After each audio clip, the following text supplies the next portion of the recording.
हरे कृष्णा। सभी को पुनः हरे कृष्णा। तो जैसा कि अध्याय 2 हम लोग देख रहे हैं, है ना। इसका नाम है गीता का सारांश, है ना। ये पूरे भगवत गीता का सार है इस अध्याय में, और इसी अध्याय के आगे जितने भी अध्याय है वो अध्याय 2 के विस्तार रूप है। ठीक है। तो इस अध्याय 2 को हम सांख्य योग के नाम से भी जानते हैं, है ना। सांख्य योग मतलब, योग मतलब हम जानेंगे कि संख्या, है ना। संख्या मतलब बिंदु। तो भगवान इस अध्याय में कुछ बिंदुओं की हम सबसे चर्चा कर रहे हैं अर्जुन के माध्यम से। ठीक है। यह अध्याय बहुत ही महत्वपूर्ण है, क्योंकि आगे हम जो भी अध्याय पढ़ेंगे देखेंगे वो इस अध्याय का विस्तार है। ठीक है। तो इसलिए इस अध्याय को समझना बहुत महत्वपूर्ण है। ठीक है। तो आप सभी से मेरा विनम्र आग्रह है, निवेदन है कि इस अध्याय को आप बहुत ध्यान से सुनिए। तो अग्नि पुराण में गीता के अलग अलग अध्यायों की तुलना भगवान के शरीर के अंगों से की गई है। ठीक है। तो इस अध्याय की तुलना पैर से की गई है। ठीक है। पैर हमारा आधार होता है।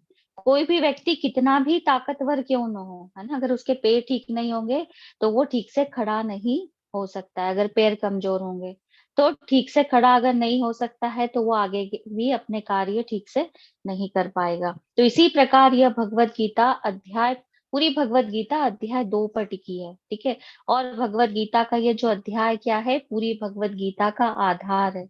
और इससे हम आत्मा के विषय में चर्चा करेंगे, आगे हम लोग देखेंगे। क्योंकि आत्मा क्या है, अध्यात्म है। ठीक है। और इस अध्याय का आधार है, ये बहुत महत्वपूर्ण है। ठीक है। तो अभी हम लोग स्टार्ट करते हैं। हरे कृष्णा प्रभु जी।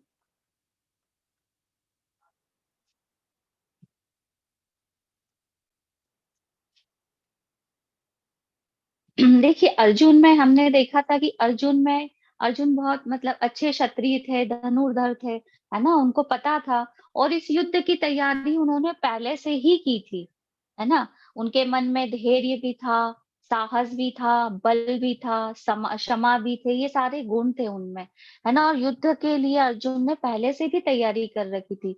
फिर क्यों मना करा लास्ट समय में, आखिरी समय में भगवान श्री कृष्ण को उन्होंने क्यों कहा कि मेरा गांडीव मेरे हाथ से नीचे गिर रहा है और मेरा मुंह सूख रहा है ना। क्यों ये, क्योंकि एक मनोभाव है ना। अर्जुन के मन में कोई मनोभाव ऐसा आ गया, और उसका आक्रामक हुआ अर्जुन के ऊपर। और जिसको कहते हैं कार्पण्य, मतलब करुणा, है ना। करुणा वाला भाव, जबकि वो उनके स्वाभाविक गुण क्या थे, क्षत्रिय वाला स्वभाव था जो लुप्त हो गया था। ठीक है। तो इसी कारण से भगवान यहाँ पे उनको आगे समझाने वाले हैं, उनके सारे कारणों का खंडन करने वाले हैं। तभी हम लोग देखते हैं इस अध्याय का पहला श्लोक। ठीक है। पहले श्लोक के माध्यम से क्या कह रहे हैं, संजय संजय द्वारा इस अध्याय की शुरुआत की गई है। संजय उवाच तम तथा कृपयाविष्टम् अश्रुपूर्णाकुलेक्षणम् विषीदन्तम् इदं वाक्यम् उवाच मधुसूदन। संजय ने कहा, करुणा से व्याप्त, शोक युक्त, अश्रुपूरित नेत्रों वाले अर्जुन को देखकर मधुसूदन कृष्ण ने ये शब्द कहे, है ना। तो भगवान को भगवत गीता में अलग अलग नामों से बुलाया गया है। हर नाम का कुछ न कुछ महत्व है ना। जैसे संजय ने यहाँ क्या कहा, संजय ने कहा भगवान को मधुसूदन के नाम से संबोधित किया, है ना। तो भगवान को मधुसूदन नाम से क्यों बुलाते हैं, क्योंकि मधु एक राक्षस था, है ना। और राक्षस होने के कारण उसने क्या किया था, समस्त वेदों को चुरा लिया था ब्रह्मा जी से, है ना। और भगवान ने क्या किया था, इस मधु नाम के राक्षस का वध किया था। इसलिए भगवान का नाम मधुसूदन हो गया, है ना। वेद क्या होते हैं, हमारे जितने भी सारे वेद हैं उसमें क्या होता है, ज्ञान होता है। तो ऐसा असुर जो ज्ञान को चुरा लेता है तो वो क्या है, अज्ञान है। तो भगवान क्या कर रहे हैं, ऐसे असुर का वध कर रहे हैं, मतलब अज्ञान का वध कर रहे हैं, अज्ञान को हटा रहे हैं। ठीक है। तो भगवान कौन है, भगवान मधुसूदन है ना, जो अज्ञानता का क्या करते हैं, अज्ञानता को नष्ट करते हैं। तो संजय ने धृतराष्ट्र को संकेत दे दिया है, संकेत दे रहे हैं कि भगवान क्या है, मधुसूदन है। अर्थात वाले हैं। तो अभी अर्जुन असमंजस की स्थिति में है, क्योंकि वो भी अज्ञानता में आ गए हैं, है ना। तो भगवान श्री कृष्ण उनकी अज्ञानता को दूर करने वाले हैं। ठीक है, तो अभी हम लोग देखते हैं क्या आगे श्लोक में भगवान बोलते हैं। भगवान ने पहले अध्याय में कुछ भी नहीं बोला, सिर्फ और सिर्फ अर्जुन के सारे संशय, सारी चीजें उससे सुनी अर्जुन से, है ना। लेकिन भगवान श्री कृष्ण दूसरे अध्याय से बोलना स्टार्ट करते हैं, है ना, उनको समझाते हैं। तो अर्जुन युद्ध नहीं करना चाह रहे थे, लेकिन अर्जुन ने ये कभी नहीं कहा कि मैं युद्ध नहीं कर सकता हूँ, है ना। वो युद्ध नहीं करना चाह रहे थे। हरे कृष्णा।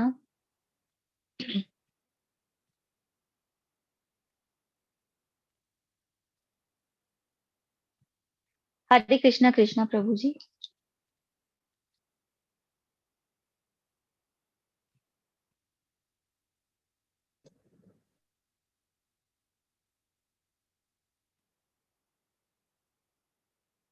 स्लाइड चेंज नहीं हुई है प्रभु जी।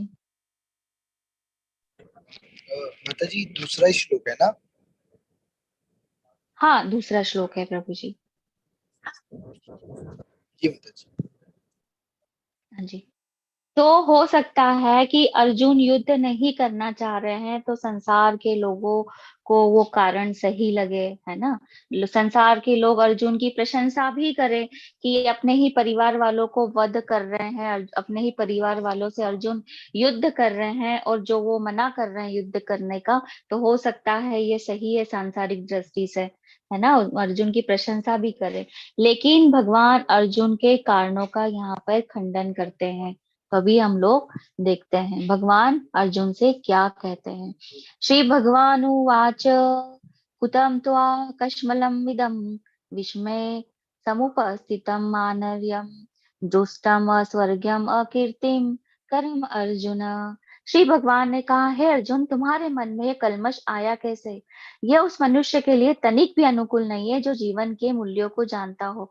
इससे उच्च लोक की नहीं अपितु अपयश की प्राप्ति होती है ना। क्योंकि भगवान क्या कह रहे हैं? क्योंकि भगवान यहाँ पे गुरु का कार्य कर रहे हैं, इसलिए खंडन कर रहे हैं, है ना। कह रहे हैं कि तुम्हारे मन में ये कल्मश आया कैसे, है ना। तुम तो इतने धनुर्धर हो, इतने ज्ञानी हो, तो फिर तुम ऐसी बात क्यों कर रहे हो? ये तनिक भी तुम्हारे लिए अनुकूल नहीं है ना।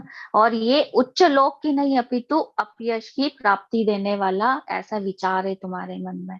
तो गुरु का कार्य क्या होता है? अपने शिष्य की कमियों को ढूंढना, है ना। तो भगवान ने भी अर्जुन की हाँ में हाँ नहीं मिलाई, बल्कि उनकी कमियों को बताया है। तो अर्जुन को भगवान यहाँ पे डांट रहे हैं, क्योंकि अर्जुन इतने महान योद्धा है ना, बहुत महान योद्धा है, और इस युद्ध की तैयारी भी वो पहले से की थी। फिर लास्ट मोमेंट पे वो क्यों इस तरह से दूषित हो गए हैं, इन विचारों से वो दूषित हो गए हैं। तो इस युद्ध की तैयारियां जब पहले से की, तो कैसे ये सब कुछ तुम्हारे मन में आया, है ना। कैसे तैयारियां की थी अर्जुन ने जब वो वनवास गए थे, है ना। जब अर्जुन पूरे पांडवों को 12 वर्ष का वनवास और 1 वर्ष का क्या था, अज्ञातवास था।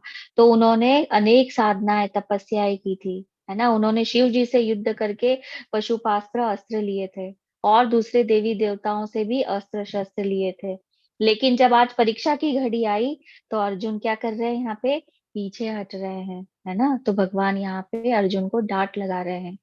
जैसे एक उदाहरण से हम लोग समझते हैं कि जैसे हमारा कोई मित्र है, आपका कोई मित्र है, वो पढ़ाई करने में बहुत अच्छा है, लेकिन जैसे ही परीक्षा का टाइम आता है ना, तो आपका मित्र आपसे कहता है कि मैं परीक्षा नहीं दूंगा, है ना, और आपके सामने सारे तर्क, सारे कारण वो प्रस्तुत करता है। तो आप क्या कहेंगे? आप डांटेंगे, है ना, कि तुमने पूरे वर्ष इतनी अच्छी तैयारी की, तो तुम्हें परीक्षा देना चाहिए। तो इसी प्रकार से भगवान क्या कर रहे हैं? अर्जुन को डांट रहे हैं, है ना। तो अभी आगे हम लोग देखते हैं भगवान क्या कहते हैं अर्जुन से। हरे कृष्णा।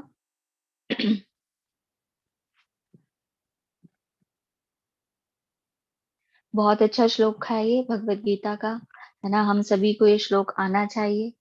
कार्पण्य दोषोपहत स्वभाव, पृच्छामि त्वां धर्म सम्मूढचेता, यच्चेनयानीशितं ब्रूहि तन्मे, शिष्यस्तेऽहं शाधि मां त्वं प्रपन्नम्। तो भगवान कह रहे हैं, नहीं सॉरी, अर्जुन कह रहे हैं, यहाँ पे अर्जुन के माध्यम से बोला जा रहा है कि अब मैं कृपण दुर्बलता के कारण अपना कर्तव्य भूल गया हूँ और सारा धैर्य खो चुका हूँ। ऐसी अवस्था में मैं आपसे पूछ रहा हूँ कि जो मेरे लिए श्रेष्ठकर हो उसे निश्चित रूप से बताइए। अब मैं आपका शिष्य हूँ और आपका शरणागत हूँ, कृपया मुझे उपदेश दें। ठीक है। तो इस अध्याय का ये बहुत महत्वपूर्ण श्लोक है, क्योंकि यहाँ से भगवत गीता का अर्थ बदल जाता है ना। क्योंकि अर्जुन को युद्ध करना आता है ना। कभी अर्जुन ने ये नहीं कहा कि मुझे युद्ध करना नहीं आता है। तो वो भगवान से जीवन के उद्देश्य को पूछना चाह रहे हैं, है ना। इस श्लोक के माध्यम से, है ना, ये अपने जो विचार भगवान के सामने उन्होंने व्यक्त किए हैं। तो भगवान पूरी भगवत गीता में यही बताते हैं इस श्लोक के माध्यम से, गुरु के रूप में, है ना। अर्जुन पहले भगवान को क्या मानते थे? मित्र मानते थे, लेकिन यहाँ पे गुरु के रूप में उन्होंने शरणागति ली भगवान से, गुरु के रूप में उनके शरण ग्रहण करी। ठीक है। और उन्होंने जो कारण बताया युद्ध ना करने के, तो क्या वो सही है या गलत है ना, वो नहीं जानते, अर्जुन नहीं जानते हैं, है ना। तो वो भगवान के समक्ष अपनों को, अपने आप को क्या कर रहे हैं? सरेंडर कर रहे हैं, है ना। तो इसी तरीके से अर्जुन निर्णय नहीं ले पा रहे हैं, वो असमंजस की स्थिति में है, उनकी बुद्धि सक्षम नहीं है निर्णय निर्णय लेने में। तो जब अर्जुन के जीवन में इस तरीके की कठिन परिस्थिति आई, तो उन्होंने क्या किया?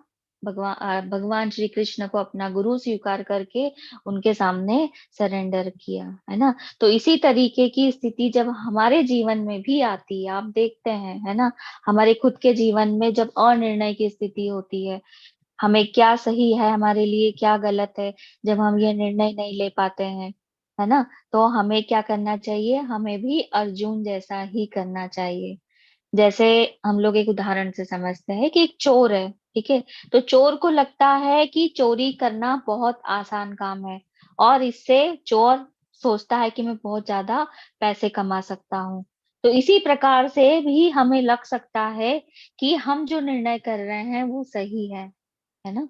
लेकिन हमें भी अर्जुन से सीखना होगा, है ना। अर्जुन ने माना कि उसका युद्ध ना करने के कारण सही है या गलत है, ये उसे नहीं मालूम है ना।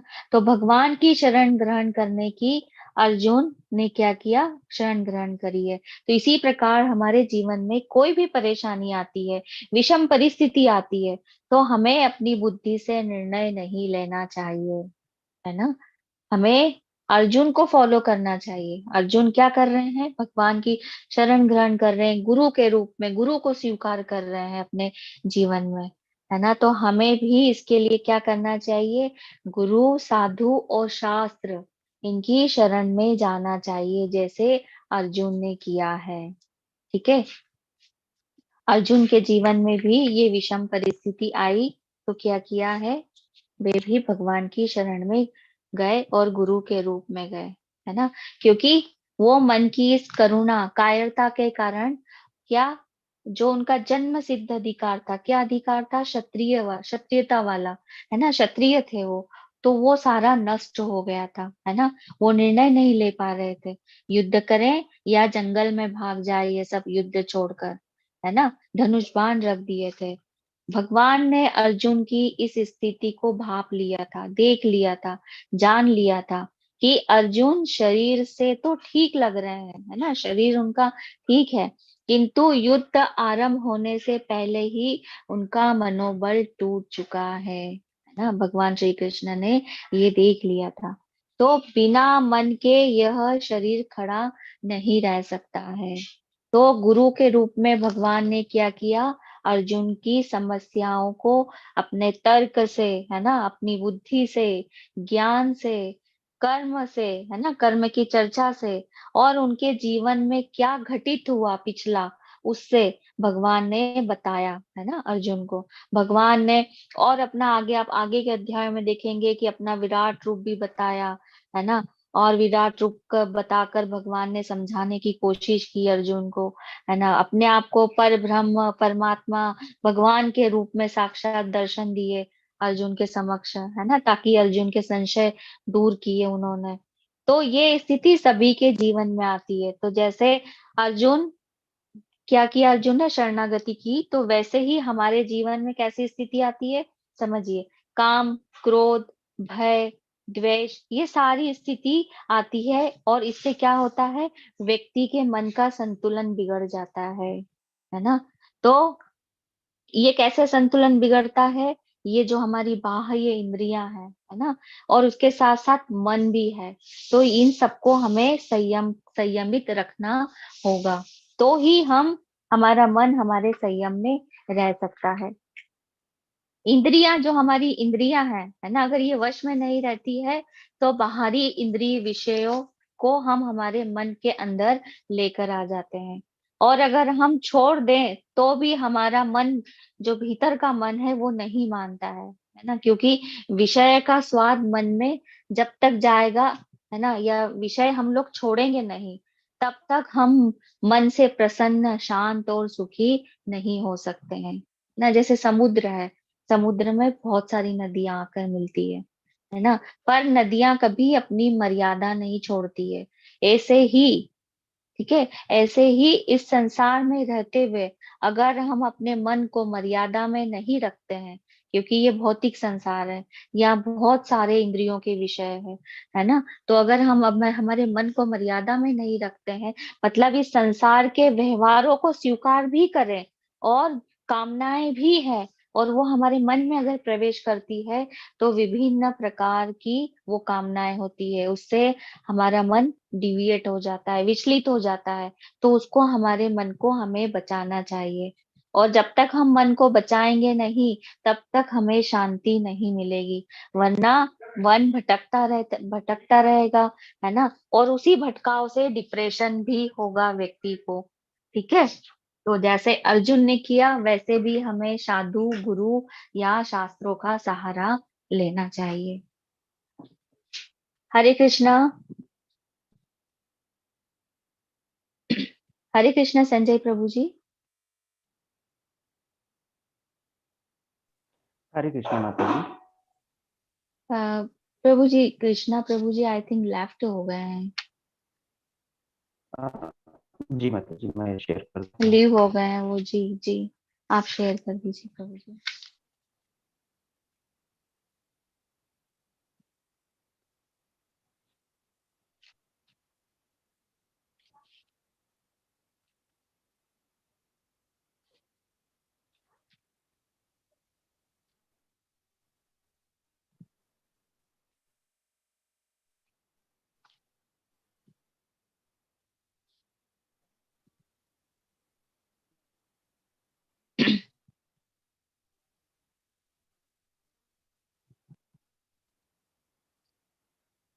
ओ,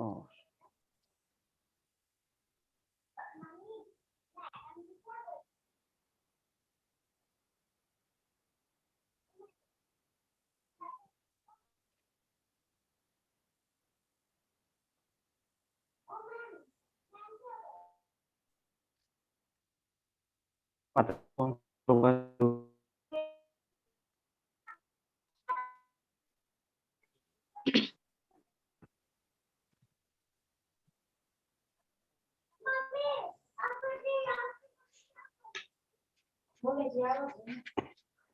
हरे कृष्णा माता जी।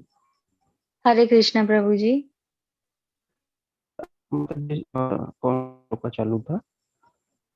नहीं, सेवंथ श्लोक का चल रहा था प्रभु जी, और अभी स्क्रीन विजुअल नहीं हुई है, नहीं दिख रही है स्क्रीन। जी, सेवंथ श्लोका के बाद।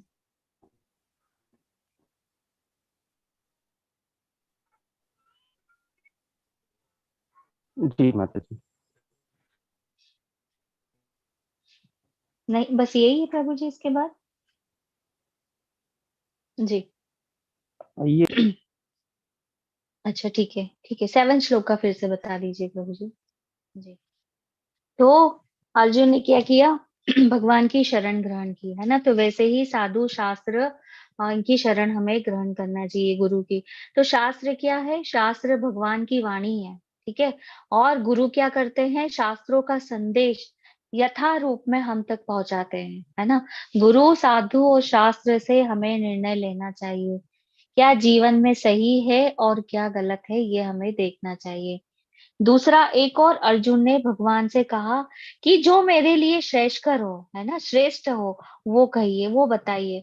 तो जीवन में दो चीजें होती, श्रेयस और प्रेयस, है ना। श्रेयस मतलब अभी जो हमें सही ना लगे, लेकिन अंत में जाकर वो हमारे कल्याण के लिए होता है। और प्रेयस मतलब अभी सही लग रहा है, लेकिन आगे जाकर नुकसान हमारे लिए होता है ना। जैसे सभी को मीठा बहुत खाना पसंद है ना, लेकिन अगर ज्यादा मीठा खाएंगे तो हो सकता है बीपी शुगर हो, है ना, और उन्हें डॉक्टर मना कर दे। शुरू में बहुत अच्छा लग रहा है मीठा खाना, लेकिन स्वास्थ्य के लिए वो अंत में हानिकारक होता है। तो यहाँ पर अर्जुन भगवान से श्रेष्ठ ज्ञान के बारे में बोल रहे हैं, जो अंत में कल्याणकारी होता है ना। तो हम देखते हैं कि किसी के जीवन में दुख आता है तो वो क्या करता है? डिप्रेशन में चले जाता है और गलत कार्य करने लग जाता है ना। तो हमें अपनी बुद्धि से निर्णय नहीं लेना चाहिए, है ना। अर्जुन ने जो हमें मार्ग बताया है उसी मार्ग पर चलना चाहिए, गुरु, साधु और शास्त्र की शरण ग्रहण करना चाहिए, ठीक है। तो अभी भगवान यहाँ अर्जुन को समझा रहे हैं, ठीक है। तो अभी हम देखते हैं भगवान का क्या मतलब है। भगवान केवल एक है ना। तो भगवान का मतलब हम लोग समझते हैं, भगवान अनेक नहीं है। जैसे ब्रह्म संहिता में कहा गया है, अनादिर आदिर गोविंद सर्व कारण, ईश्वर परम कृष्ण सच्चिदानंद विग्रह, अनादिर आदिर गोविंद सर्व कारण कारणम। मतलब गोविंद के नाम से विख्यात कृष्ण ही परमेश्वर है ना। तो यहाँ पे हम भगवान की परिभाषा को समझते हैं कि भगवान किसे कहा जाता है। तो विष्णु पुराण में पराशर मुनि ने कहा है, बताया है, ऐश्वर्यस्य समग्रस्य वीर्यस्य यशस्रिय ज्ञान वैराग्य सेव शशनाम भगत इतीरणा। मतलब जैसे किसी के पास धन है तो वो क्या होता है? धनवान होता है।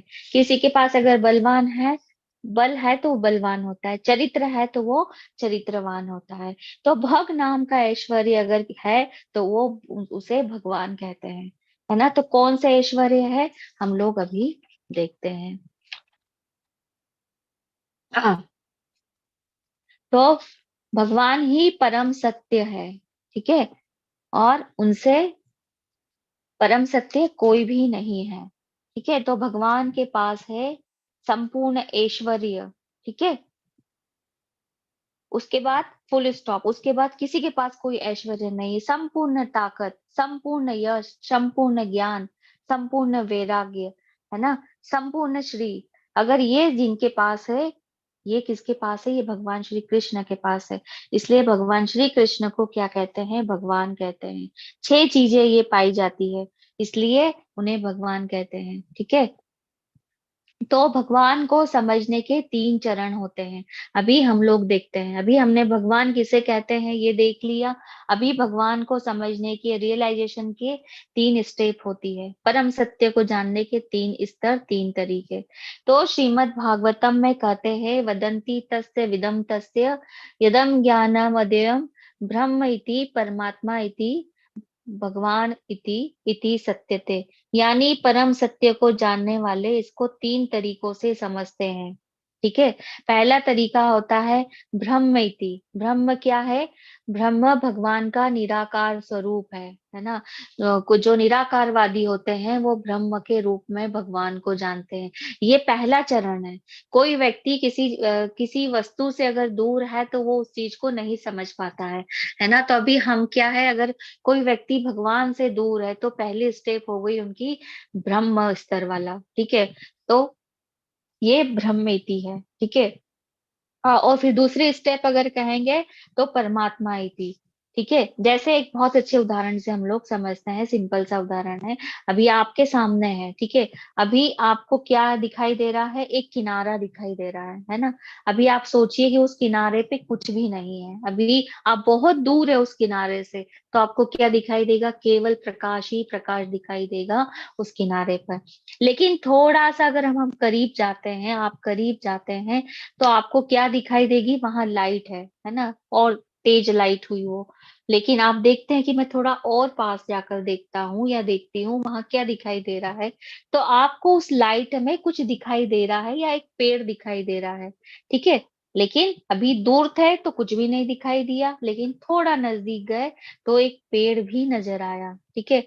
और अगर नजदीक जाते हैं तो आपको क्या दिखाई देता है, ये जो पेड़ है ये हरे कलर का है, और हरे पेड़ पर क्या बैठा हुआ है, हरे कलर का तोता तोता बैठा हुआ है ना। तो हम लोग क्या देख रहे हैं कि जैसे जैसे हम करीब जा रहे हैं, वैसे वैसे हमें चीजें क्लियर हो रही है ना, या होती जा रही है। तो ठीक वैसे ही जो व्यक्ति भगवान से दूर है, तो वो सबसे पहले भगवान का रियलाइजेशन कैसे करता है, ब्रह्म के रूप में करता है, कि ब्रह्म क्या है, केवल एक निराकार स्वरूप है और ज्योति है ना, प्रकाश है। इसके अलावा एक शक्ति है, शक्ति के रूप में उसको वो महसूस करता है व्यक्ति, निराकार इसीलिए उसको कहा गया है, क्योंकि उसका आकार नहीं मानता है, सिर्फ वो एनर्जी को महसूस करते हैं कि हाँ, कुछ तो एनर्जी है जो पूरे ब्रह्मांड को चला रही है, या हमारे साथ कुछ घटित हो रहा है तो कोई शक्ति है ना। फिर अभी दूसरी स्टेप आती है परमात्मा की, ठीक है। तो परमात्मा क्या होते हैं, जैसे कोई आप लोग देखते हैं कि कोई साधु है ना, कोई ध्यान योगी है, अष्टांग योगी है।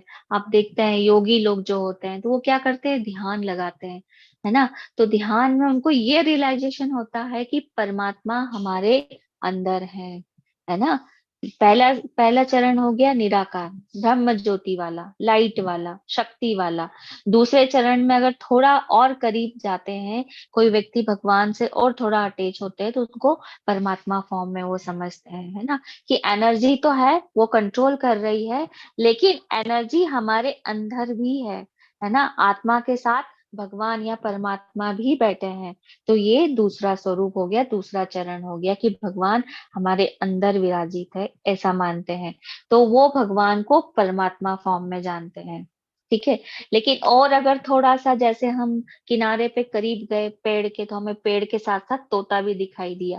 तो भगवान को और करीब से जो जानते हैं, नजदीक जाते हैं, तो क्या जानते हैं कि भगवान का एक फॉर्म है ना, श्याम सुंदर रूप है उनका, है ना। भगवान ने क्या है, मोर मुकुट धारण किया हुआ है, बांसुरी बजाते हैं, मोर पंख वाले हैं, है ना, गायों के साथ है वो, अपने भक्तों के साथ है वो। तो भगवान का ये जो फॉर्म है वो क्या है, भगवान इति, भगवान के रूप में है ना। हमें मालूम नहीं है कि भगवान कौन है, क्या रूप है, क्या गुण है, क्या लीला है, क्या धाम है, कुछ भी नहीं पता है, लेकिन केवल अनुभव कर सकते हैं।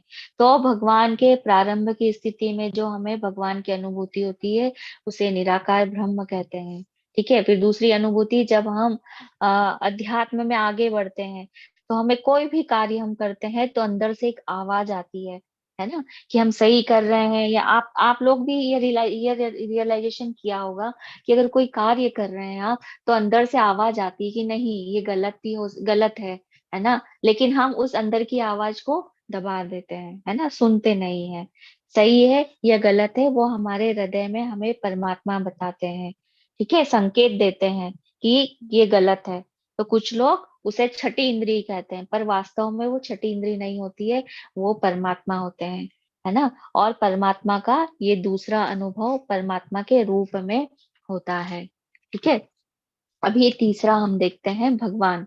जब हमें पता लगता है कि परमात्मा के रूप में भगवान हमारे अंदर है ना, जो अनुभव करते हैं, तो हम भगवान का ज्ञान लेते हैं, है ना, और हम भगवान के नाम, रूप, गुण, लीलाओं को क्या करते हैं, समझते हैं। तो हम भगवान का साक्षात्कार कर सकते हैं, और उसमें जो भी अनुभूति होती है उसे भगवान कहा जाता है। तो इस तरह हम परम सत्य को जान सकते हैं, है ना। ये भगवान को रियलाइजेशन करने के 3 चरण हम लोगों ने जैसे देखे हैं। जैसे जैसे हम भगवान को जानने के स्तरों को पार करते हैं, वैसे वैसे हमें पता पड़ता है कि भगवान का नाम, रूप, लीला, गुण भी है ना, और भगवान की अनुभूति भी हो जाती है। तो अभी सूर्य है तो प्रकाश दिखता है ना, तो इसलिए हमको ब्रह्म की अनुभूति होती है। तो ब्रह्म अनुभूति होती है, लेकिन हम सूर्य को ध्यान से देखेंगे तो सूर्य हमें एक गोला नजर आएगा ना, गोल सर्कल नजर आता है, तो परमात्मा की अनुभूति होती है। फिर अगर हम सूर्य को ध्यान से देखेंगे तो हमें एक सतह नजर आती है, जैसा यहाँ पे अभी हम लोगों ने भगवान की अनुभूति के बारे में बताया है। ठीक है, ये इस तरीके के चरण भगवान को समझने के होते हैं। ठीक है, भगवान का एक फॉर्म है, भगवान का एक दिव्य शरीर है। ठीक है, वो इस तरीके से भगवान को हम समझ सकते हैं। अभी 13 श्लोक के माध्यम से देखते हैं भगवान क्या बताना चाह रहे हैं, वो हम लोग समझते हैं।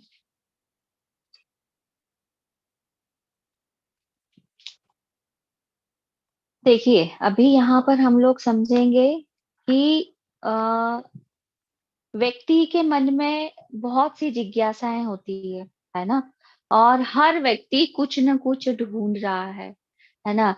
हर व्यक्ति का कुछ न कुछ एक लक्ष्य होता है, लेकिन जैसे ही वो लक्ष्य को या उस गोल को अचीव करता है तो क्या होता है, उस गोल को अचीव करने के बाद वापस वो शून्य पे आ जाता है ना। किसी को अगर डॉक्टर बनना है, कलेक्टर बनना है, जो भी बनना है, अगर वो गोल अचीव कर लिया, वो लक्ष्य हासिल कर लिया, उसके बाद वापस वो शून्य पे आ जाता है, उसको संतुष्टि नहीं होती है ना। फिर से वो और कुछ खोज करना चाहता है। हर व्यक्ति कुछ न कुछ खोज रहा है ना। कोई शांति खोज रहा है, कोई अपने जीवन के लक्ष्यों को खोज रहा है, तो सबका अलग अलग खोजने वाला एक विचार है अंदर, लेकिन वो व्यक्त नहीं करते हैं व्यक्ति, है ना, एक दूसरे के समक्ष।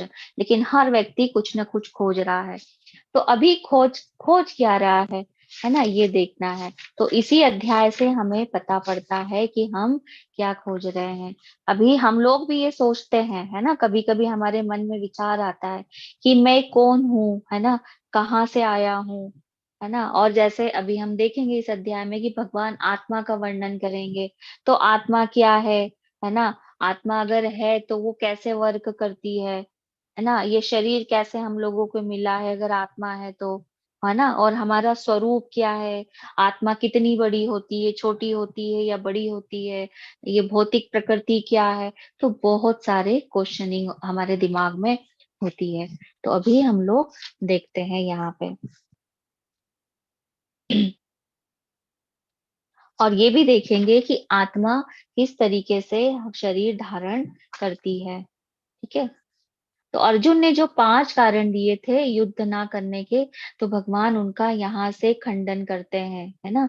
गुरु का कार्य क्या है, गुरु का कार्य है कि कोई शिष्य अगर गलत कार्य करता है तो गुरु उसे सही मार्ग बताकर उसका खंडन करे।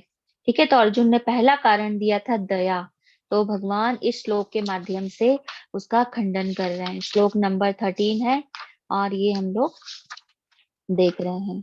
देहिनो स्मिता देहे कौमारं यौवनं जरा तथा देहांतर प्राप्ति धीरतस्त्र न मुह्यति।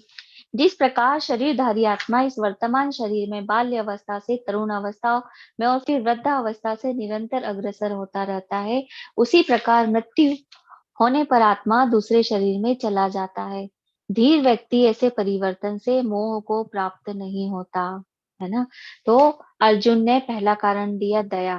ठीक है, तो भगवान बताते हैं कि वास्तव में दया हमें आत्मा पर करना चाहिए। और आत्मा पर दया किस प्रकार से करना चाहिए कि आत्मा भगवान का अंश है ना। ये हम सब जानते हैं कि आत्मा भगवान का अंश है, तो अंश का कार्य क्या है, जो पूर्ण है उसकी सेवा करना। ठीक है, उनकी उनसे जुड़ना।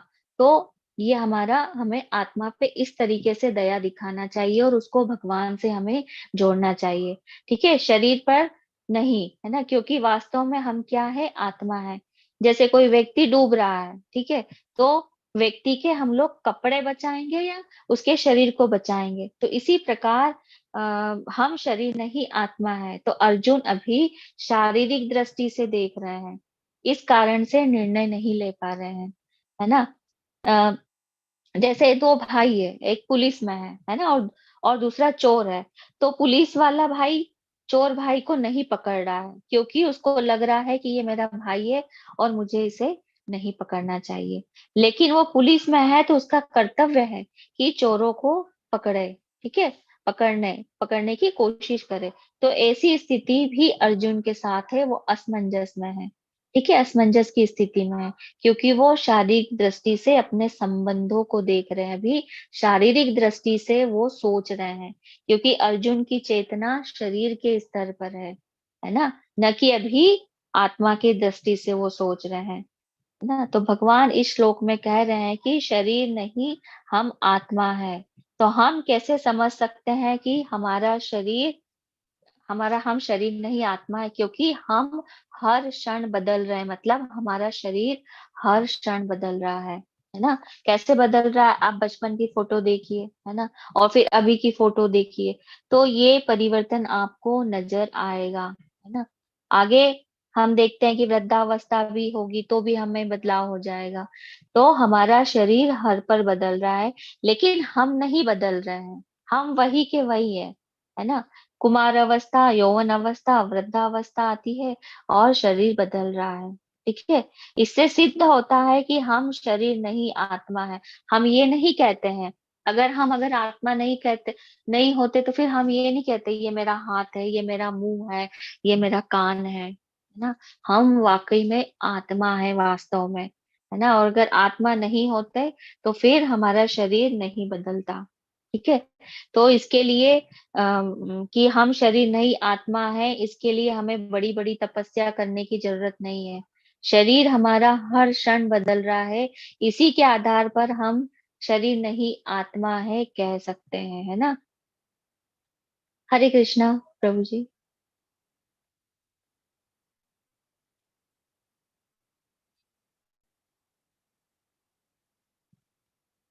तो अभी हम लोग देखेंगे कि आत्मा को आत्मा शरीर किस प्रकार धारण करती है ना। अभी हम लोग ये देखते हैं, ये बताया है 22वें श्लोक के माध्यम से भगवान ने कि कैसे हम लोग शरीर धारण करते हैं।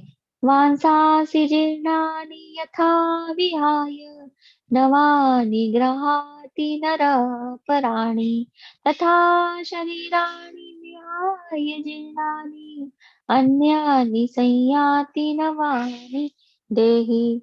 जिस प्रकार मनुष्य पुराने वस्त्रों को त्याग कर नए वस्त्र धारण करता है, उसी प्रकार आत्मा पुराने तथा व्यर्थ के शरीरों को त्याग कर नवीन भौतिक शरीर धारण करता है ना। जैसे हम मौसम और या समय के अनुसार कपड़े बदलते हैं, है ना, सर्दी के अनुसार, गर्मी के अनुसार, बारिश के अनुसार, है ना, लेकिन हमारी पहचान कपड़ों से नहीं है। वैसे ही हमारी पहचान शरीर से नहीं आत्मा से है, ठीक है। प्रभुपाद जी क्या कहते हैं कि आत्मा ने एक बार शरीर त्याग दिया, है ना, तो आप शरीर को जिंदा नहीं कर सकते हैं, है ना। उस शरीर की तरफ देखने का भी हमारा मन नहीं होता है, क्योंकि आत्म रूपी चेतना हमारे शरीर से निकल जाती है, ठीक है। तो तात्पर्य में प्रभुपाद जी बताते हैं कि अणु आत्मा द्वारा शरीर का परिवर्तन एक स्वीकृत तथ्य है, ठीक है। आधुनिक विज्ञानी जन तक जो आत्मा के अस्तित्व पर विश्वास नहीं करते, पर साथ ही हृदय से शक्ति साधन की व्याख्या भी नहीं कर पाते, उन परिवर्तनों को स्वीकार करने को बाध्य है, जो बाल्यकाल से कौमार अवस्था और फिर तरुणावस्था तथा वृद्धावस्था में होते रहते हैं। अवस्था से ही परिवर्तन दूसरे शरीर में स्थानांतरित हो जाता है ना। तो कहने का तात्पर्य यह है कि वैज्ञानिक जो विज्ञान है वो भी इस तथ्य को मानता नहीं है, लेकिन फिर भी वो स्पष्ट रूप से इसके बारे में कुछ एक्सप्लेन नहीं कर पाता है ना। अगर व्यक्ति मर जाता है, आत्मा शरीर से निकल जाती है, तो फिर साइंस इस बॉडी को वापस जीवित क्यों नहीं कर सकता। अगर साइंस कर सकता होता तो कब का कर देता। वास्तव में हमारे अंदर आत्मा विराजित है ना, और उसी आत्मा से सारी चेतना पूरे शरीर में है। तो आत्मा के अभी हम लोग गुण देखते हैं। आत्मा की कुछ क्वालिटीज होती है, क्या क्वालिटीज भगवान ने बताई है वो हम देखते हैं।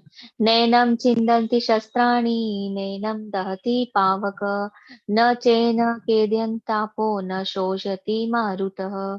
यह आत्मा न तो कभी किसी शस्त्र द्वारा खंड खंड किया जा सकता है, न अग्नि द्वारा जलाया जा सकता है, न जल द्वारा भिगोया या वायु द्वारा सुखाया जा सकता है ना। हम कोई से भी हथियार से कभी आत्मा को न तो काट सकते हैं, है ना, न जल में उसको भिगा सकते हैं, न आग में उसको जला सकते हैं। क्यों? क्योंकि आत्मा क्या है? नित्य है, शाश्वत है ना। आत्मा को कभी कुछ नहीं किया जा सकता है। ये आत्मा की क्वालिटीज है।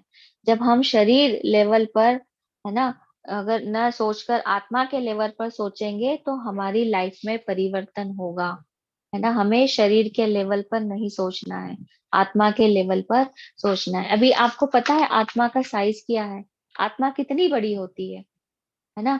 आत्मा इतनी बड़ी होती है, हमारे जो एक बाल होता है, बाल का जो अग्र भाग होता है, एक बाल का अग्र भाग का 10,000वां हिस्सा, है ना, इतनी छोटी होती है जिसको हम किसी के भी माध्यम से नहीं देख सकते हैं। ठीक है, तो ये आत्मा के भगवान ने गुण बताए हैं। ठीक है, ये क्वालिटीज है आत्मा की। तो 36 श्लोका के माध्यम से क्या भगवान बता रहे हैं वो हम लोग देखते हैं। हम क्या देखते हैं आत्मा के लिए? हम देखते हैं कि किसी की मृत्यु होती है ना, तो हम क्या कहते हैं कि हमें छोड़कर चला गया। तो वास्तव में कौन गया छोड़कर? शरीर तो हमारे सामने है ना। तो वो फिर हमें छोड़कर जाने वाला कौन है? वो है आत्मा। ठीक है, आत्मा हमें छोड़कर चली गई। तो शरीर अगर अगर शरीर अगर हम होते तो शरीर हमारे सामने है, लेकिन शरीर और आत्मा दोनों अलग अलग है। ठीक है, तो हम क्यों जाने कि हम शरीर नहीं आत्मा है? किस प्रकार हमारे जीवन में परिवर्तन आ सकता है ना। भगवान अर्जुन को क्यों ये बता रहे हैं, है ना, तो हमें भी ये पता लग रहा है कि हम वास्तव में आत्मा है, ये हमारी पहचान है। हम जो भी करते हैं वो शरीर के लिए करते हैं, लेकिन आत्मा के लिए कुछ भी नहीं करते हैं। वास्तविक कारण हमारे तनाव का, डिप्रेशन का यही है ना। जैसे किसी के पास सब कुछ रहता है और वो फिर भी डिप्रेशन में रहता है ना। तो शरीर और आत्मा पर हमें ध्यान देना होगा। शरीर पर सब व्यक्ति ध्यान देते हैं, लेकिन आत्मा पर हम ध्यान नहीं देते हैं। आत्मा भगवान की भक्ति द्वारा प्रसन्न होती है ना। तो भगवान से दूर जब हम रहते हैं, हम भगवान से हमारे संबंध को हम भूल जाते हैं, तो हम क्या करते हैं? तनाव में आते हैं। ठीक है, तो 36 श्लोका के माध्यम से भगवान क्या बोल रहे हैं वो हम लोग देखते हैं। अवाच्य वादनम च बहुना वदशन्ति तव अहिता निंदतः तव सामर्थ्यम तत दुखतरम नु किम। तुम्हारे शत्रु अनेक प्रकार के कटु शब्दों से तुम्हारा वर्णन करेंगे और तुम्हारी सामर्थ्य का उपहास करेंगे। तुम्हारे लिए इससे दुखदाई और क्या हो सकता है ना। तो भगवान यहाँ पे दूसरे कारण जो अर्जुन ने युद्ध न करने के लिए दिया था कि मुझे बिल्कुल भी आनंद नहीं है, उसका यहाँ पे खंडन कर रहे हैं कि अगर तुम कहो कि मैं युद्ध नहीं करूंगा, है ना, तो तुम्हारे शत्रु क्या करेंगे? तुम्हारा उपवास उड़ाएंगे। वो ये नहीं कहेंगे कि दया के कारण, परिवारजनों पे दया के कारण अर्जुन युद्ध नहीं किया, है ना। वो तो कहेंगे कायर होकर और डर के कारण अर्जुन युद्ध स्थल से भाग गया ना। तो यहाँ पे भगवान ने दूसरे कारण का खंडन किया है। हरे कृष्ण।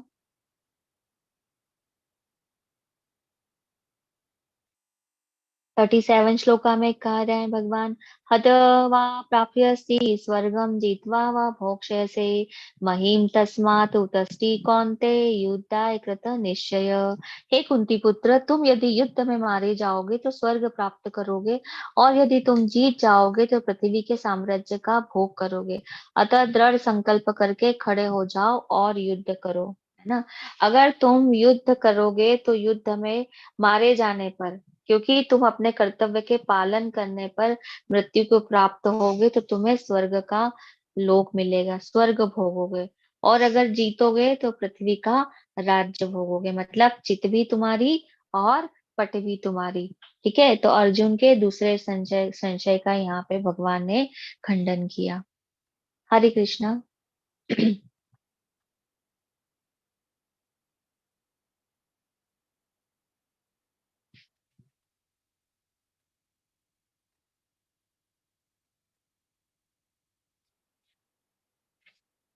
40 श्लोका के माध्यम से भगवान कह रहे हैं, अच्छा श्लोक है ये भी। न इयम अभिक्रम नाश अस्ति प्रत्यवाय न विद्यते सुअल्पम अति अस्य धर्मस्य त्रायते महत भयात्। इस प्रयास में न तो हानि होती है न ही ह्रास, अपितु इस पथ पर की गई अल्प प्रगति भी महान भय से रक्षा करती है। तो तीसरा कारण अर्जुन ने दिया था, पाप लगेगा, है ना। तो भगवान यहाँ उसका खंडन कर रहे हैं। भगवान क्या कह रहे हैं, भगवान ने क्या कहा, भक्ति से कोई भी कार्य अगर करते हैं तो पाप पुण्य से वो ऊपर होता है ना। तो भगवान भक्ति में प्रयास देखते हैं, है ना। पास या फेल कोई नहीं होता है। अगर भक्ति में हम 1% भी सफल होते हैं तो वो सफलता ही मानी जाएगी। जैसे अभी हम लोग भौतिक संसार में कोई भी कार्य कर रहे हैं या कोई जैसे डिग्री हासिल कर रहे हैं, तो हमें क्या होना रहता है, सारे विषयों में पास होना पड़ता है ना। लेकिन भगवान यहाँ कह रहे हैं कि भक्ति में ऐसा नहीं है।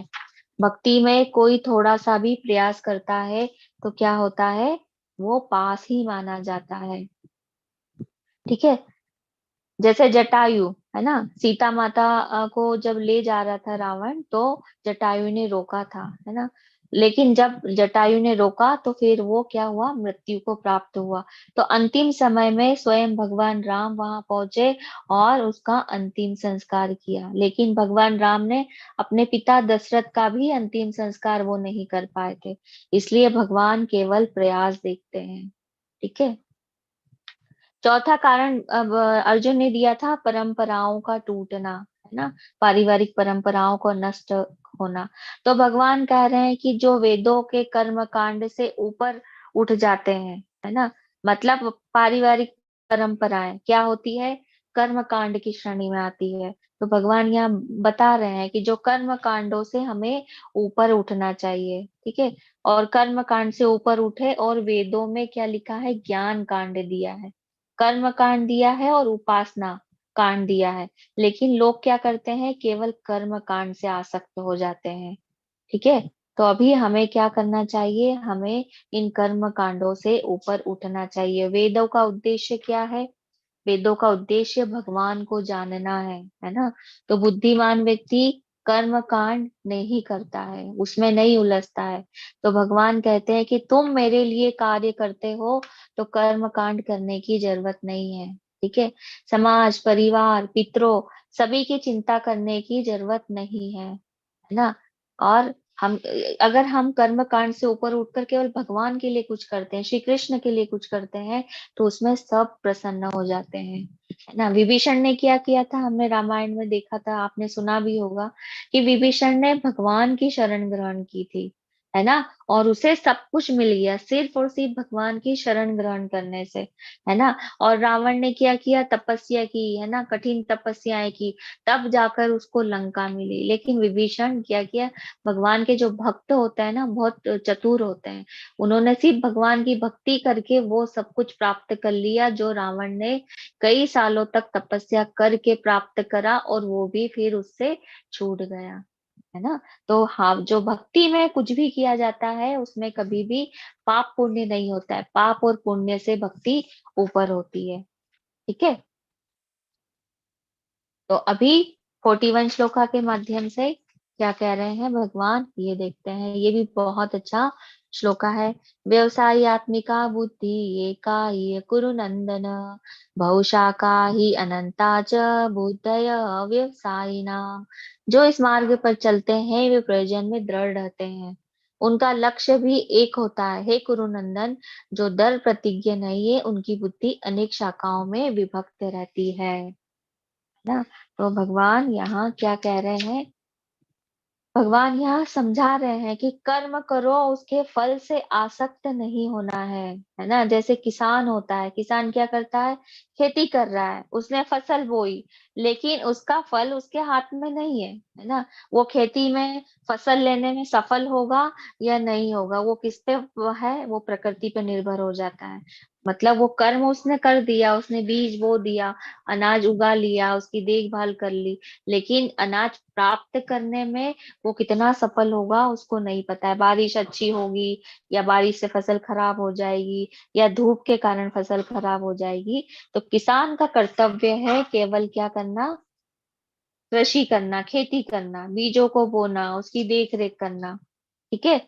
तो वैसे ही हमें अपने कर्तव्य का, भगवान ने हमें कुछ निर्धारित ड्यूटी दी है ना, हमें कुछ निर्धारित कर्तव्य दिए हैं, केवल उनका हमें पालन करना होता है ना।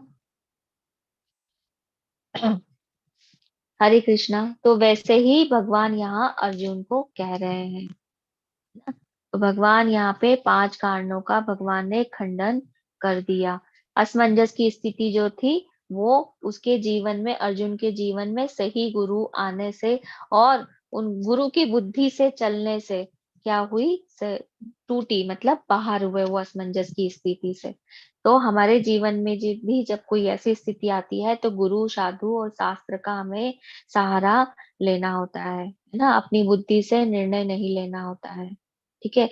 तो भगवान को अर्जुन अर्जुन ने भगवान को गुरु के रूप में स्वीकार किया, है ना। और जो भगवान कह रहे कि जो मैं बोलूंगा वह करना पड़ेगा, है ना।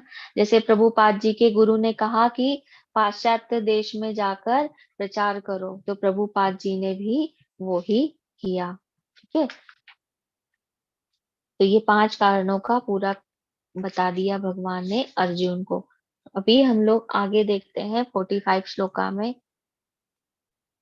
त्रिगुण विषया वेदानि सुगुण भव अर्जुन, निर्द्वंद्व नित्य सत्वस्थ निर्योग क्षेम आत्मवान।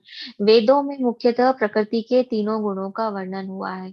हे अर्जुन, इन तीनों गुणों से ऊपर उठो, समस्त दैत्यों और लाभ तथा सुरक्षा की सारी चिंताओं से मुक्त होकर आत्मपरायण बनो, है ना। तो सारे भौतिक कार्य जितने भी है ना हमारे जीवन में, वो किसके द्वारा संपन्न किए जाते हैं, प्रकृति के तीनों गुणों की क्रियाओं और प्रतिक्रियाओं के अंतर्गत आते हैं।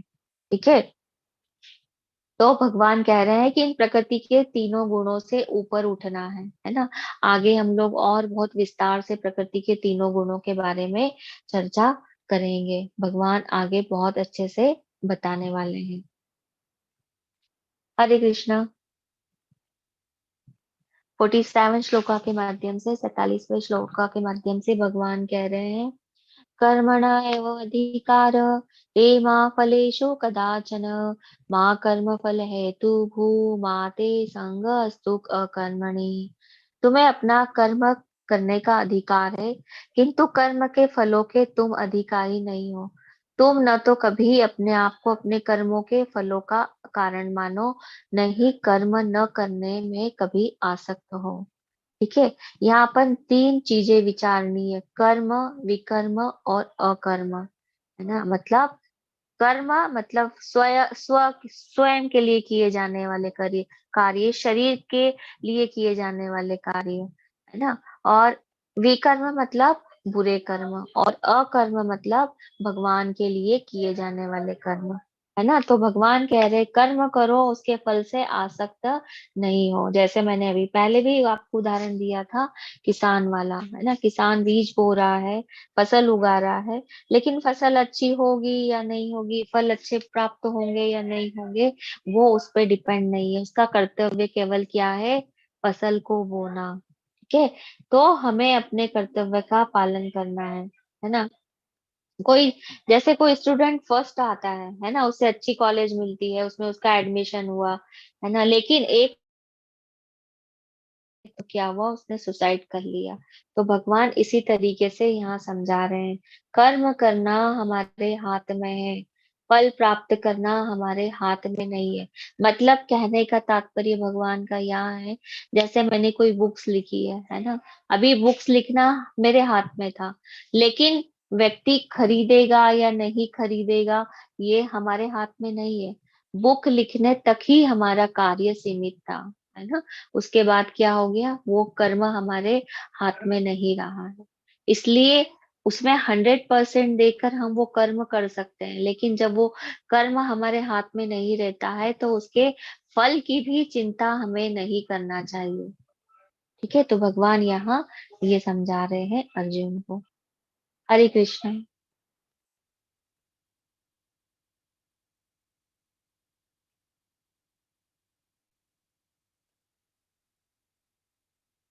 55 श्लोका के माध्यम से हम लोग देखते हैं भगवान क्या बता रहे हैं। श्री भगवान उवाच प्रजहति यदा कामन् स्वर्मान् पार्थ मनगतान् आत्मनि एव आत्मानां तुष्ट स्थित प्रज्ञ तदा उच्यते। श्री भगवान ने कहा, हे पार्थ, जब मनुष्य मनोधर्म से उत्पन्न होने वाली इंद्रिय तृप्ति की समस्त कामनाओं का परित्याग कर देता है, जब इस तरह से विशुद्ध हुआ उसका मन आत्मा में संतोष प्राप्त करता है, तो वह शुद्ध दिव्य चेतना को प्राप्त होता है, उसे स्थित प्रज्ञ कहा जाता है ना। जब वह जान लेता है कोई व्यक्ति कि वो शरीर नहीं है, आत्मा है ना, और कर्तव्य करना है, फल से आसक्त नहीं होना है। जब व्यक्ति ऐसा समझ लेता है तो वो क्या कहा जाता है, वो कहा जाता है स्थित प्रज्ञ, है ना। उसको संतोष मिल जाता है तो वो स्थित प्रज्ञ कहा जाता है। ठीक है, मतलब इंद्रिय तृप्ति से अपने मन को हटाना और भगवान की तरफ मन को लगाना चाहिए, जैसे प्रहलाद महाराज ने किया, जैसे प्रभुपाद जी ने किया, है ना, अपने निर्धारित ड्यूटी करते हुए, अपने निर्धारित कर्तव्य करते हुए। ठीक है, हरे कृष्ण।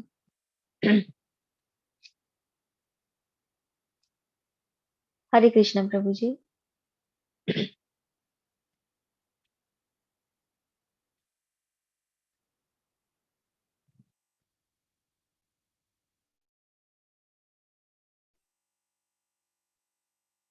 तो यहाँ इस श्लोक में हम लोग समझेंगे कि मनुष्य का पतन कैसे होता है ना। और पतन होता है तो वो पतन के बाद हमारी स्थिति कैसे हो जाती है। तो 62 श्लोका के माध्यम से, 62 श्लोका के माध्यम से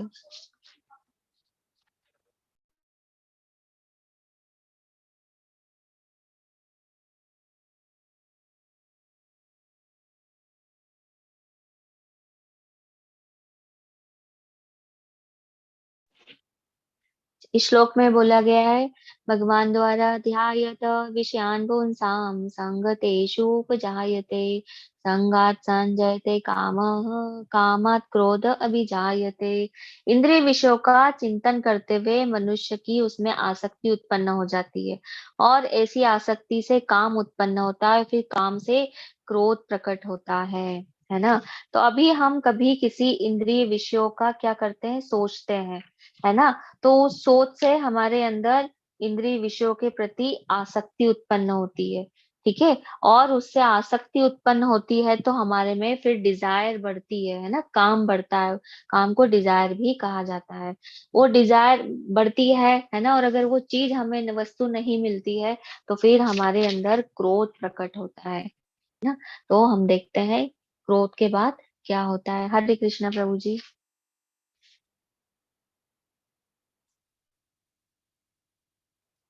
तो 63 श्लोका के माध्यम से भगवान क्या बता रहे हैं।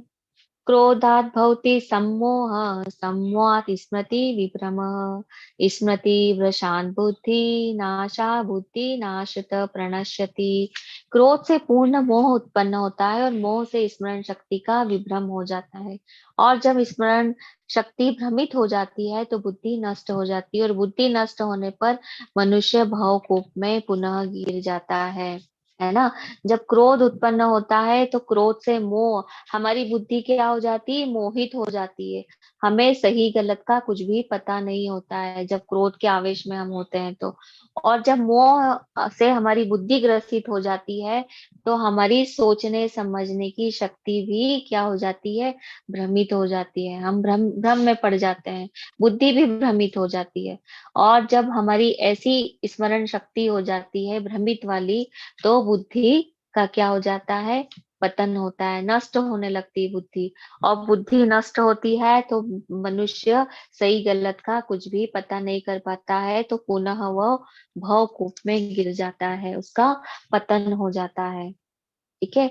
तो ये क्या है, ये हमारे पतन के कारण बताए गए हैं। इंद्रिय विषय से स्टार्ट होता है। ठीक है। ये देखिए, इसको चार्ट के रूप में समझाया है ना। कोई वस्तु है, उससे हमने हमारी आसक्ति बढ़ी, है ना। आसक्ति बढ़ी तो उसमें फिर हमें लस्ट हुआ, काम हुआ, है ना। मतलब डिजायर हमारी बढ़ गई, है ना। वो वस्तु अगर नहीं मिल रही है हमको तो हम हमारे में एंगर आ रहा है, क्रोध हो रहे हैं, क्रोधित हो रहे हैं, है ना। और क्रोध के कारण हम मोहित हो रहे हैं, सम्मोहन हो रहा है हमारे में, है ना। हमारी फिर उसके बाद आ रही स्मरण शक्ति की क्षति हो रही है। ठीक है।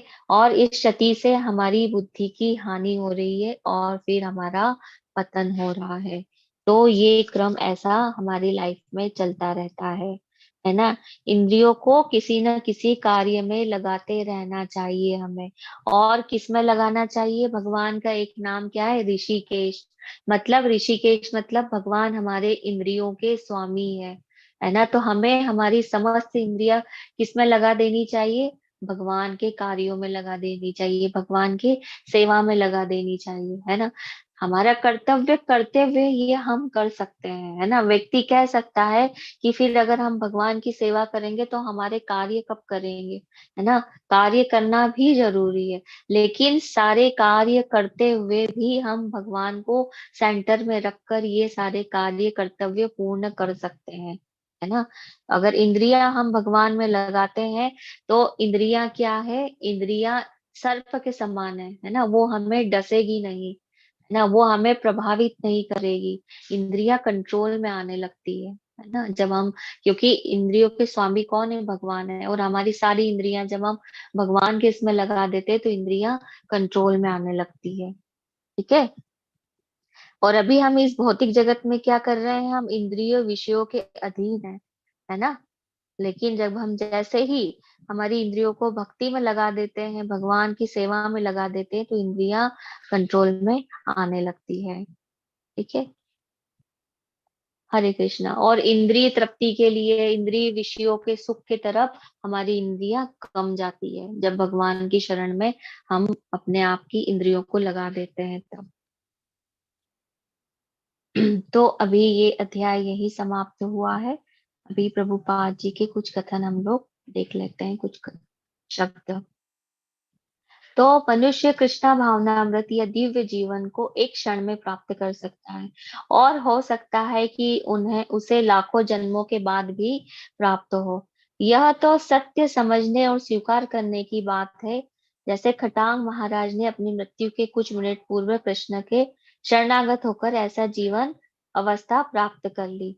इस जीवन का अंत होने से पूर्व यदि कोई कृष्ण भावना भावित हो जाए तो उसे तुरंत ब्रह्म निर्वाण अवस्था प्राप्त हो जाती है। भगवत धाम या भगवत भक्ति के बीच कोई अंतर नहीं है, क्योंकि दोनों चरम पद है। अतः भगवान की दिव्य प्रेमा भक्ति में व्यस्त रहने का अर्थ है भगवत धाम को प्राप्त करना। भौतिक जगत में इंद्रिय तृप्ति विषयक कार्य होते हैं और आध्यात्मिक जगत में कृष्ण भावनामृत विषयक। इस जीवन में ही कृष्ण भावनामृत को प्राप्ति तत्काल ब्रह्म प्राप्ति जैसी है, और कृष्ण भावना अमृत में स्थित होता है वह निश्चित रूप से पहले ही भगवत धाम में प्रवेश कर चुका होता है। तो श्रील भक्ति विनोद ठाकुर के इस द्वितीय अध्याय को संपूर्ण ग्रंथ के प्रतिपाद्य विषय के रूप में संक्षिप्त किया है। भगवत गीता के प्रतिपाद्य है कर्मयोग, ज्ञान योग तथा भक्ति योग। इस द्वितीय अध्याय में कर्म योग तथा ज्ञान योग की स्पष्ट व्याख्या हुई है और भक्ति योग की भी झांकी दे दी गई है। ठीक है।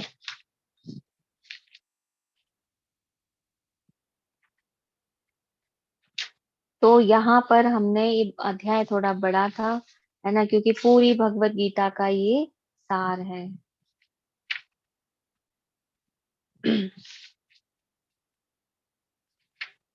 अभी हम इस भौतिक जगत में हर व्यक्ति क्या कर रहा है, हर चीजों से, डिप्रेशन से, दुख से, मानसिक कोई तनाव से, बहुत सारी चीजों से जूझ रहा है ना। वो जूझ क्यों रहा है? क्योंकि हमने भगवान को भुला दिया है। भगवान श्री कृष्ण की विस्मृति के कारण हम सब ये दुख पा रहे हैं, है ना। जैसे ही हम भगवान श्री कृष्ण को याद करते हैं, वैसे ही ये सारी चीजें दुख के बजाय आनंद में बदल जाती है।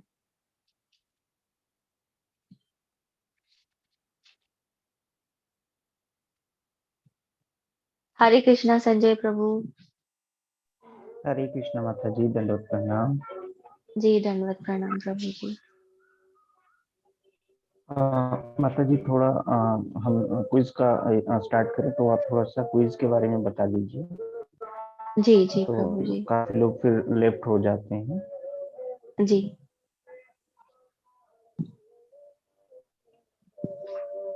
हरे कृष्णा सभी को। जैसा कि आप देखे होंगे, कल क्लास के बाद में ग्रुप में एक लिंक शेयर की गई थी जिसमें हमें क्विज अटेम्प्ट करना है। तो आज भी वैसा ही होगा। आप उस लिंक पे क्लिक करके आप रजिस्ट्रेशन कीजिए और क्विज अटेम्प्ट कीजिए। यदि किसी को भी रजिस्ट्रेशन में कोई भी प्रॉब्लम आती है, तो आप हमें ग्रुप में जो नंबर से आपको मैसेजेस आते हैं, आप उन नंबर्स पे हमें कांटेक्ट कर सकते हैं। हम आपको पूरी तरह से हेल्प करेंगे। जो जिन भी प्रभु जी माता जी को प्रॉब्लम आए रजिस्ट्रेशन के लिए, तो आप हमसे संपर्क कर सकते हैं। और कृपया सभी लोग डेली क्विज अटेम्प्ट करते जाएं, जिससे कि आगे की लेवल में हमें जो सर्टिफिकेट लेवल 1 का मिलेगा, उससे हमें हेल्प मिलेगी, तो और हम लेवल 2 ज्वाइन कर पाएंगे। दूसरी चीज कि ग्रुप में जितने भी स्टडी मटेरियल्स सेंड किए जाते हैं, आप सभी उनको सेव करते जाएं, क्योंकि ऑटोमेटिक सारे मटेरियल्स जो है वो एक वीक में डिलीट हो जाएंगे। तो अभी हम क्वेश्चन आंसर सेशन लेते हैं। जिन प्रभु जी माता जी के प्रश्न नहीं है, वो क्लास लीव करना चाहें तो लीव कर सकते हैं। बाकी जिनके भी प्रश्न है, आप सभी अपने प्रश्न के लिए हैंड रेज कर सकते हैं या अपने प्रश्न चैट बॉक्स में पूछ सकते हैं। हरे कृष्णा सभी को।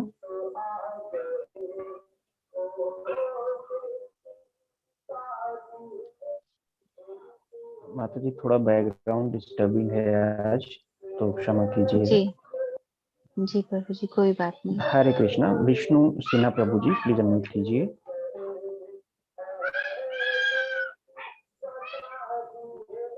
हरे कृष्णा। विष्णु सिन्हा प्रभु जी।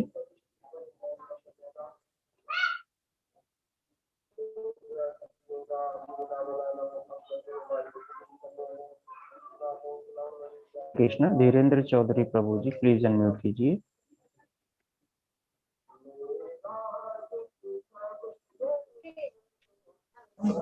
हरे कृष्णा।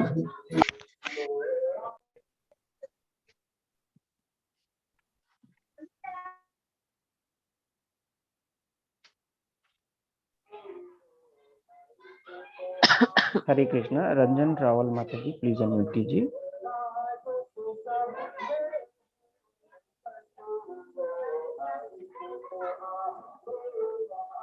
हरे कृष्णा। हरे कृष्णा प्रभु जी। हरे कृष्ण माता जी। हरे कृष्णा। धन्यवाद हरे माता कृष्णा। जी। माता जी, बहुत ही अच्छा लगा हमें आपका ये सुन के गीता अध्याय। माता जी, मेरा एक प्रश्न था कि हम संसारी जीव हैं, तो जी हमारे सब नाते भी है, संबंध भी है, बेटे हैं, जी बेटियां हैं और भाई बहन हैं। तो जी जब हम पूजा करते हैं, तो पूजा करते समय हमें ऐसे तो ईश्वर से कुछ नहीं मांगना चाहिए, क्योंकि हम ईश्वर के लिए जब पूजा करते हैं तो सिर्फ उसका ध्यान और उसका धन्यवाद ही करना चाहिए, बराबर है। तो वो तो हम करते हैं, मगर हमें अभी हमारे समझे कि बेटा दुखी है या बेटी दुखी है या भाई दुखी है या कोई असाध्य बीमारी से पीड़ित है, तो हम प्रभु से प्रार्थना करते हैं। हमारे लिए, खुद के लिए हम कुछ नहीं मांगते हैं कभी भी, मगर जी उनके लिए प्रार्थना करते हैं कि प्रभु जी, उनकी जो बीमारी है उससे अच्छा कर दो। या हमारे बेटे बेटे की जीवन में सांसारिक कुछ भी तकलीफें आती है, उन्हें दूर कीजिए। तो ये जी मांगते समय जी माता जी बहुत ही मन में दुख लगता है कि हमें ये अंतर्यामी है, वो सब समझते हैं, हमें ऐसे कुछ नहीं मांगना चाहिए, मगर फिर भी अ, निकल जाता है माता जी मन से उनके लिए। नहीं माता जी, उसमें कोई दिक्कत नहीं है ना। हम ये कह सकते हैं भगवान श्री कृष्ण से कि शरीर के रूप में इस भौतिक धरा पे हम आए हैं, तो शरीर के रिश्ते से हमारे ये भाई है या ये पुत्र है या बेटी है ना, ये कष्ट में है। तो अगर आपको अच्छा लगता है, आपको उचित लगता है भगवान, तो आप उनकी मदद करिए, या उनके लिए ऐसा हो सकता है तो करिए, बस इतना, इससे ज्यादा कुछ भी नहीं। आग्रह स्वरूप, निवेदन स्वरूप उनसे हम कर सकते हैं हाँ ना। प्रभु वो तो जी। हमारे परम पिता है, वो तो हमारे परम पिता है, उनको सब कुछ पता है माता जी। हाँ, और हम हमारी मन की वेदना उन्हें नहीं कहेंगे तो किसे कहेंगे। बिल्कुल ऐसा बिल्कुल बिल्कुल माता ऐसा जी, लगता है कि करना नहीं ही हम, चाहिए, हाँ, उनसे क्योंकि हमें हर चीज शेयर करना चाहिए। जिसके ऊपर हम अधिकार रखते हैं उसे ही हम कहते हैं ना सुख दुख की बातें। तो इस जी हिसाब जी से मैं कहती हूँ कि वो मेरे सही माता पिता परम पिता वही है अंतर्यामी। तो वो जी क्या है कि संसारिक पता है हमें कि ये सब माया है, और ये सब अपना क्या है कि एक माया के रूप में ही हम एक दूसरे से बंधे हैं।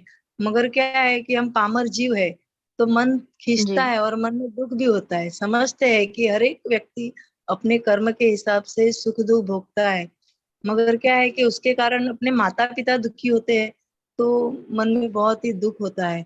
तो प्रभु से हम रोज मांगते हैं कि प्रभु जी बस माता हमारी जी, जो, बस ये एक ही चीज का ध्यान रखना है कि आदेश स्वरूप कुछ नहीं होना चाहिए, बस निवेदन स्वरूप होना चाहिए। उनसे हम जो भी करें निवेदन स्वरूप, और बहुत निर्मल मन से उनके सामने, माता जी हम निवेदन तो क्योंकि करते हैं, वो कभी तो कभी परम हम, भगवान है ना, परम माता जी हम भगवान कभी है ना कभी, माता जी। हाँ माता जी हम कभी कभी उनपे दादागिरी भी करते हैं ऐसे। ऐसे वैसे तो गुस्सा दादागिरी नहीं करना चाहिए माता जी, करते पर हैं अगर ऐसे हम। आपका कोई भाव है तो ठीक है ना। हाँ कभी कभी फिर बहुत रो लेते हैं, जो भी मन में है उनके सामने बहुत रो लेते हैं। ऐसा है ना समाधान माता हो जी, जाता हमारे देश के राष्ट्रपति है, तो हम राष्ट्रपति के सामने दादागिरी नहीं कर सकते, निवेदन ही कर सकते हैं। तो है। वैसे ही हमारे भगवान राष्ट्रपति की हमारे क्या है। पुत्री जी, होती परम तो पिता है। करते हैं ना माता जी। राष्ट्रपिता की पुत्री होती, बहन होती तो करते हैं ना। हाँ हाँ, बिल्कुल हाँ तो बिल्कुल इस माता हिसाब जी। से मैं कभी कभी उनसे झगड़ा भी कर लेती हूँ। नहीं, ठीक है माता जी, कोई बात नहीं। भाव है आपके, ये सबके अलग अलग भाव होते हैं माता जी। और मतलब उसका ऐसे तो साक्षात्कार तो बहुत है कि जो जो हमें मन में होता है वो आगे आ जाए, हमारा दुख कम हो जाए, वही उसका साक्षात्कार है। कभी कुछ वो मन तो में सोच लिया। माता जी, आप तो इतना जानते हैं ना माता जी, लेकिन अभी आम लोगों से अगर हम पूछेंगे तो उन लोगों को कुछ भी नहीं पता है इन चीजों के बारे में। आप भक्ति में है इसलिए आप ये सब कुछ कह रहे हैं माता जी, है ना। लेकिन जो भक्ति में नहीं होते हैं, जो आप मतलब कुछ कुछ चीजें भगवत गीता के ज्ञान को भी नहीं जानते, कोई अध्यात्म को भी नहीं जानता है, तो वो कैसे क्या एक्सप्लेन करेगा, उसे कुछ पता ही नहीं होता है। हाँ तो वो तो दुख होता केवल है। भटकता रहता है, हाँ वो केवल भटकता रहता है माता जी, इधर से उधर, उधर से इधर। उसको हाँ, कभी भी ये चीज की अनुभूति ही नहीं हो पाती है। हाँ, सही बात है माता जी। और एक जी माता जी मेरे मन में आता है कि जो सर्वेश्वर ईश्वर है, तो उन्होंने जो अपने भारतीय संस्कृति में 33 कोटि देवता है, जी तो लोग क्या होते हैं कि उनमें जुड़े रहते हैं ना, जी जी। हर एक वो सुख की वो मैंने अभी, जैसे अभी माता जी इसी अध्याय में हमने देखा कि शास्त्रों में कर्म कांड दिया है, ज्ञान कांड दिया है, बहुत सारी चीजें दी है। तो व्यक्ति कर्म कांड में ही उलझ जाता है, उससे आगे ही नहीं बढ़ पाता है। तो अभी हाँ सारे संसार के लोग कर्म कांड ही करने में लगे हुए हैं, है ना, नहीं, वो मगर उस उसका लेवल तक। कारण, हाँ माता जी कारण ये नहीं है कि प्रभु एक ही रहते तो उनकी भक्ति की जाती। उन्होंने अभी देखो, अभी माता जी बनाए हैं, दुर्गा देवी बनाए हैं, शक्ति बनाए हैं, तो कैसे है कि सब ऐसे बट जाते हैं ना। कोई एक माता जी ये तो अच्छा है कि बनाए हैं, वरना व्यक्ति नास्तिक हो जाता है ना। वो कम से कम कोई मंदिर है तो वो देख तो रहा है कि हाँ ईश्वर है, भगवान है, वो किसी भी रूप में उसको समझने की कोशिश कर श्रद्धा रहा है। रखे, वो बरोबर जा है, तो तो रहा है श्रद्धा ना कम से कम उनकी शरण श्रद्धा में। श्रद्धा अगर ये श्रद्धा नहीं होते रखे। तो वो तो पूरी तरीके से नास्तिक होते व्यक्ति। सही बात है माता जी, सही बात है। सारा जी, वो तो आगे माता जी आप जैसे जुड़े ही हुए हैं इन सब चीजों से, तो आपको पता ही है कि ये सब अंश स्वरूप है भगवान के, अंग है उनके, सारे कार्यभार दे रखे हैं। हरे कृष्ण। हरे कृष्ण। योगेश जायसवाल प्रभु जी, प्लीज अनम्यूट कीजिए।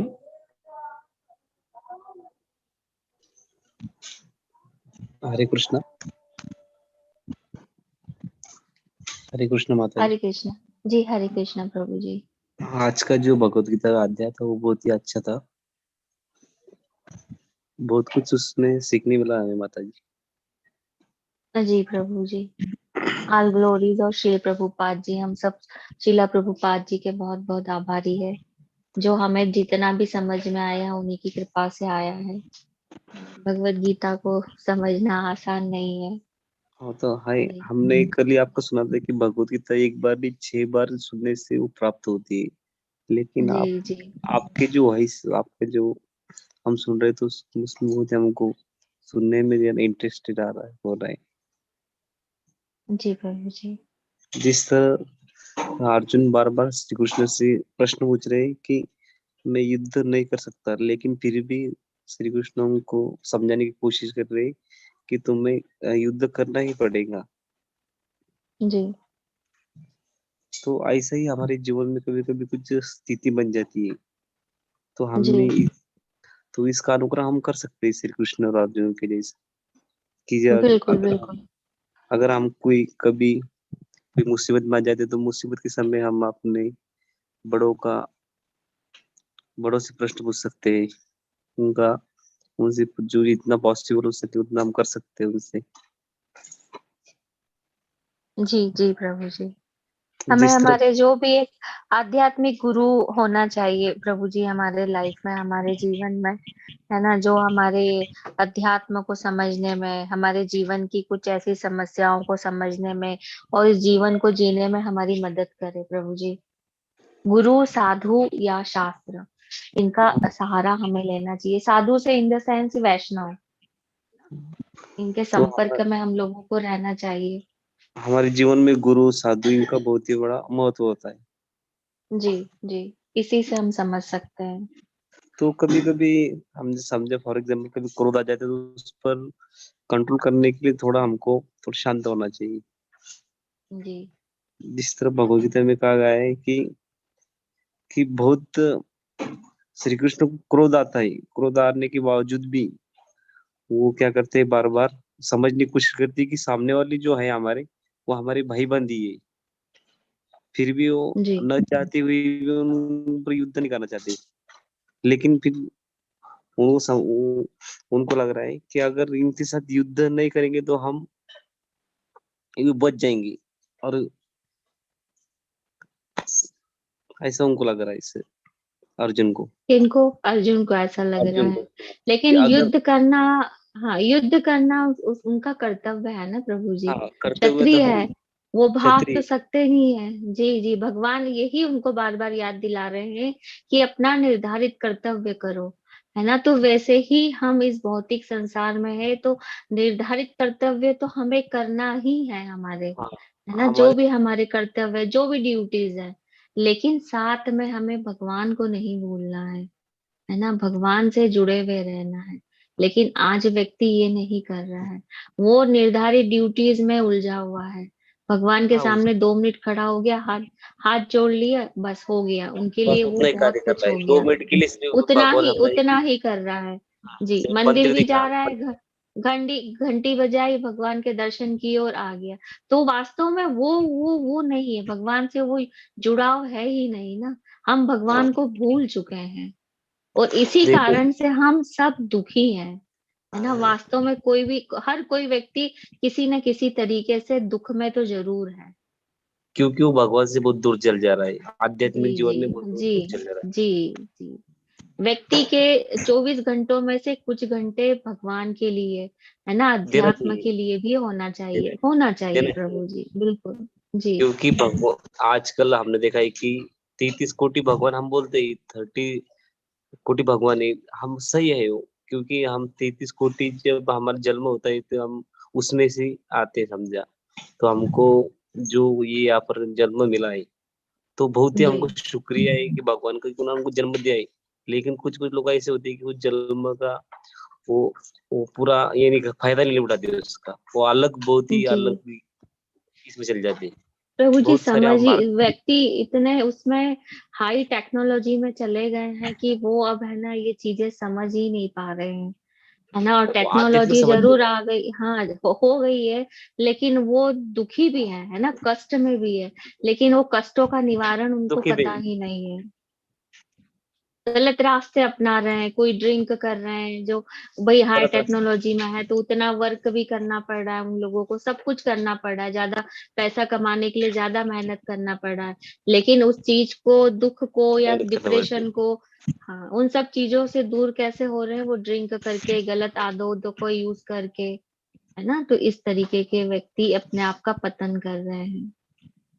ड्रिंक करने के बाद क्या होता है, अपनी फैमिली को बहुत ही दिक्कत आती है, जैसे कि घर की अपने उनकी वाइफ होंगी, उनके बच्चे होंगे, तो उनको बहुत ही दुखी हो जाती है वो, कि अगर घर में का जो करता आदमी है, वही गलत रास्ते पे चले तो बहुत ही उनको बिल्कुल तकलीफ सहन सही करना बात पड़ती है है फैमिली। प्रभु जी। जी जी तो जी प्रभु जी, चलिए, हमको भगवत आपको तो गीता, बहुत अच्छे से, जी, आपको तो पता है, आप बहुत अच्छे, मतलब मैं कहूंगी कि एक तरीके से भक्ति की ओर ही है प्रभु जी, आप, आपको मैडम सब हम, कुछ पता है ये। हाँ, हम जी ये प्राइवेट स्कूल पर टीचर है, और जी हमको पहले से रामायण महाभारत पढ़ने में बहुत ही इंटरेस्ट था, और हमको आपका कोर्स फेसबुक पर देखा तो हमने उसको रजिस्टर कर दिया।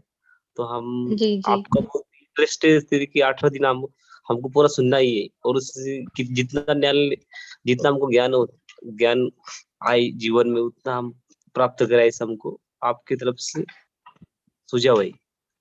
जी जी प्रभु जी जी, हमको भी, जैसे हमारे आध्यात्मिक गुरु हैं जो इस टेम्पल के अध्यक्ष है नामा निष्ठा दास प्रभु जी, उनके माध्यम से जितना भी नॉलेज हम लोगों को मिला है, बस हम वो ही दे रहे हैं प्रभु जी। हमें भी एक्स्ट्रा कहीं से कुछ भी नहीं मिला है, ये उन्हीं की कृपा है।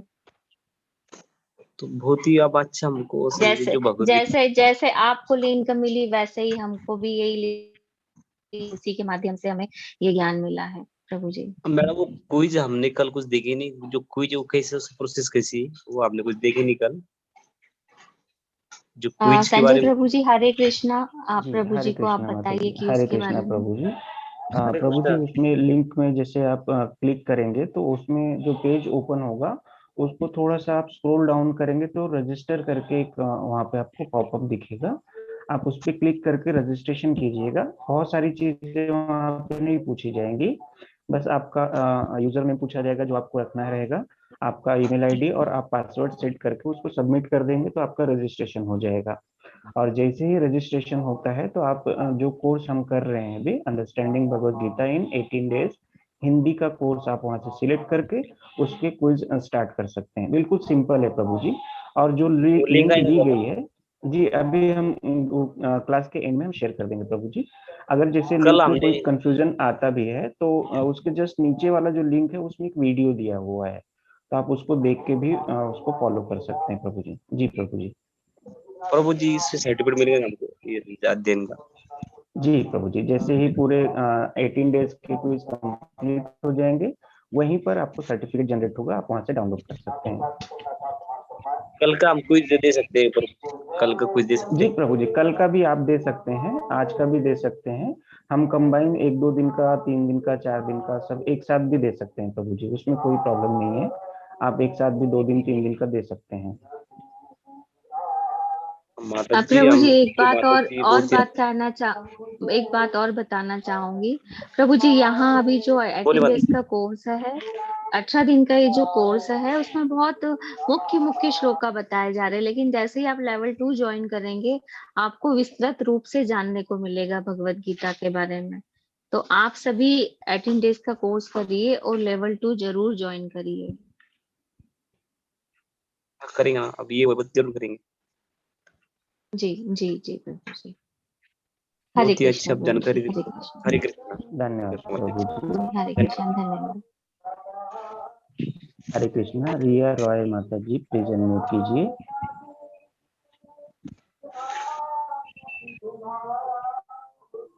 हरे कृष्णा। रिया रॉय माता जी। हरे कृष्णा गुरु जी।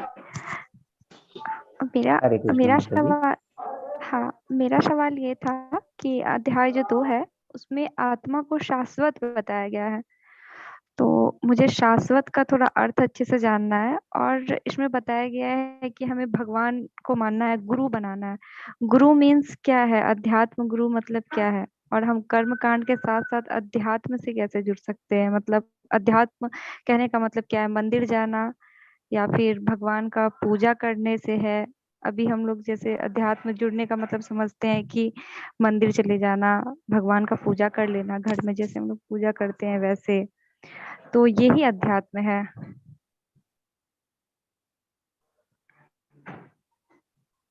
माता जी पहले तो मैं, हरे कृष्णा, पहले तो मैं आपको शाश्वत का मतलब बताना चाहूंगी। शाश्वत जी मतलब जो सदा से है ना, सदा से है, था और रहेगा। मतलब आत्मा हमारी जो हमेशा से थी, है और हमेशा रहेगी, है ना। और आत्मा क्या है? भगवान का अंश है। भगवान सदा से है, थे और हमेशा रहेंगे। और आत्मा भी वही है, थी और हमेशा रहेगी, है ना, क्योंकि हम भगवान के अंश हैं। ठीक है। तो आत्मा की भी यही क्वालिटीज है। भगवान क्या है? सच्चिदानंद है, सत्य चित आनंद है। तो आत्मा भी सच्चिदानंद है, हमेशा से वो थी और शाश्वत है वो, और ज्ञान से परिपूर्ण है वो, और आनंद से परिपूर्ण है वो, है ना। आत्मा की ये क्वालिटीज है। अभी और आपने मुझसे एक और प्रश्न किया है हम लोगों से, अध्यात्म का मतलब क्या है ना। जी मतलब अध्यात्म मतलब, इसमें आप मतलब ये समझिए कि, या ये कहें कि भगवान का अध्ययन, है ना, ये भी समझ सकते हैं सामान्य भाषा में आप इसको, जी माता जी। है ना। जैसे अध्यात्म मतलब भक्ति या ईश्वर को समझना, है ना, उसको जी अध्यात्म भी कहा जाता है। माता जी, जी।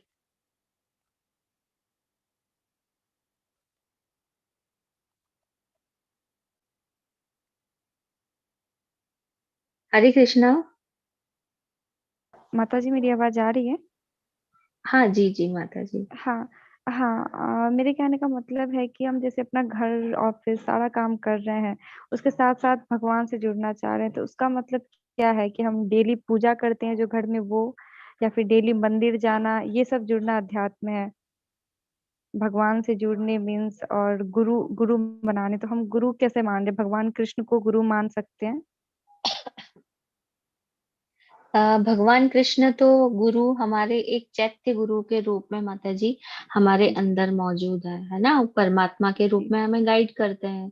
लेकिन व्यक्ति अभी ऐसी चीजों में या ऐसे परिवेश में फंसा हुआ है कि वो उस आवाज को नकार देता है, उसको समझ ही नहीं पाता है ना। जी और उसको समझने के लिए उसको गुरु की आवश्यकता बहुत जरूरी होती है ना। गुरु वो होना चाहिए जो हमें अध्यात्म के बारे में बता सके, है ना। और वो एक विशेष परंपरा वाला गुरु होना चाहिए, है ना। गुरु तो आपको अब आजकल दुनिया में बहुत मिल जाएंगे, है ना। और गुरु के नाम पे बहुत सारी चीजें हम देखते हैं कि घटित होती है ना लाइफ में। ऐसे गुरु हमारी जी लाइफ में माता भी जी। है, हम लोग भी भटक जाते हैं। लेकिन गुरु केवल हमारे पास परंपरा वाला होना चाहिए, जो ज्ञान वास्तविक रूप से भगवान का है और भगवान के माध्यम से एक श्रृंखलाबद्ध तरीके से हम तक पहुंचा है, गुरुओं के माध्यम से ना। वो जी विशेष परंपरा होती है माता जी। तो गुरु वैसा ही होना चाहिए। जी और माता जी। आप जो बोल रहे हैं कि आप पूजा कर रहे हैं, हाँ माता जी करिए, है ना।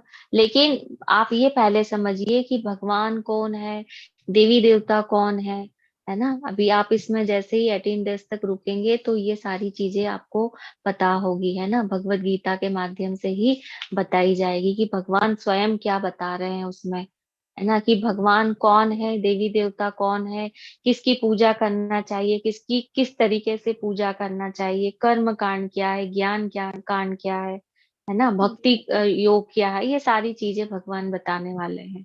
तो आप मेरा ये कि 18 डेज तक रुकिए आप माता जी इसमें। जी माता जी। जी माता जी, जी धन्यवाद। जी, हरे हरे कृष्ण। हरे कृष्ण माता जी। हरे कृष्णा। रुद्र त्रिवेदी प्रभु जी अनम्यूट कीजिए प्लीज। हरे कृष्ण। हरे कृष्णा प्रभु जी जी। हरे कृष्ण। तो मेरे पास 2 प्रश्न हैं।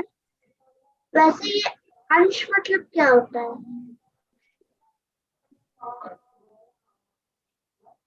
अंश मतलब हम भगवान के अंश हैं, है ना। अंश मतलब ये कहेंगे कि भाग, उनका एक छोटा सा हिस्सा। और ये लिंक का मतलब ऐसे कांटेक्ट में है या तो चैट बॉक्स? प्रभु जी ये प्रश्न क्या है, मुझे ये प्रश्न समझ में नहीं आया, क्या पूछा है। कौन सा लिंक प्रभु लिंक जी? Quiz link.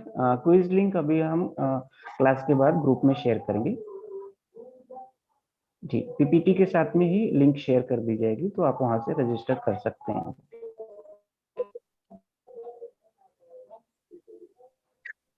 हरे कृष्ण।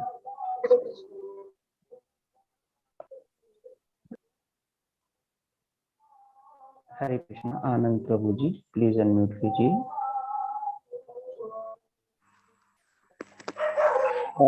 हरे कृष्ण। मेरा सवाल ये है कि क्या आप लोगों को मेरी आवाज आ रही है?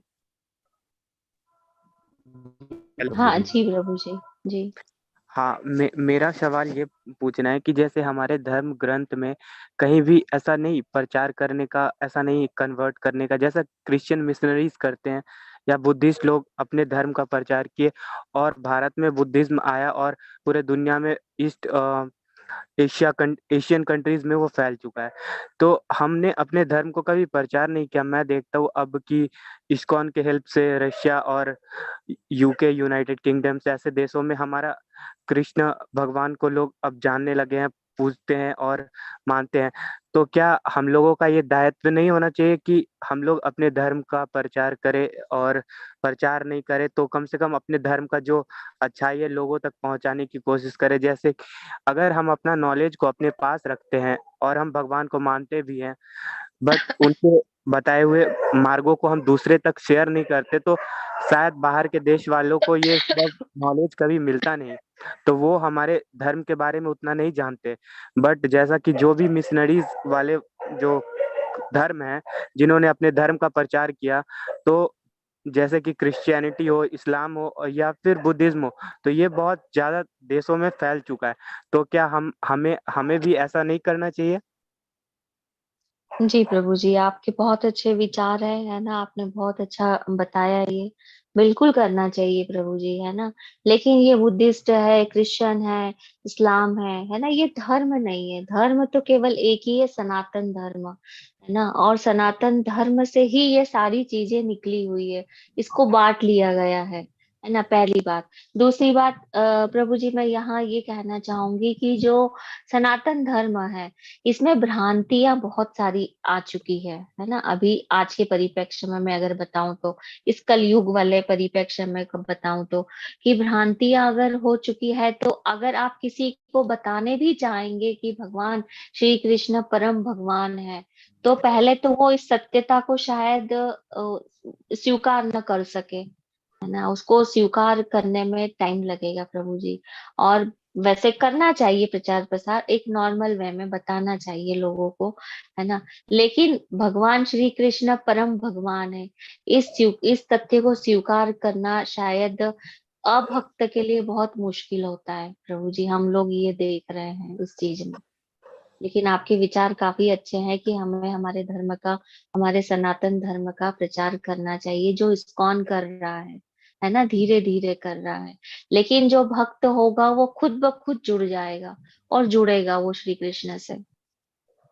जी मैंने देखा जी कि दुनिया का सबसे बड़ा लॉर्ड विष्णु, भगवान विष्णु जो कि भगवान कृष्ण के ही अवतार हैं, तो उनका एक जी मंदिर है अंकोर वट जो वर्ल्ड हेरिटेज साइट भी यूनेस्को वर्ल्ड हेरिटेज साइट है, तो वो दुनिया का सबसे बड़ा मंदिर है। तो वो भगवान विष्णु का मंदिर हुआ करता था पहले, बट अब देखा मैंने कि वहाँ पे जैसे कि वहाँ भगवान जो विष्णु थे उनके प्रतिमा को निकाल करके वहाँ उसके जगह भगवान बुद्ध का प्रतिमा को लगा दिया गया। वैसे ही हमने इंडोनेशिया में भी देखा कि वहाँ पे भगवान विष्णु के विशाल मूर्तियां हैं और जी कंबोडिया जैसे देशों में भी है।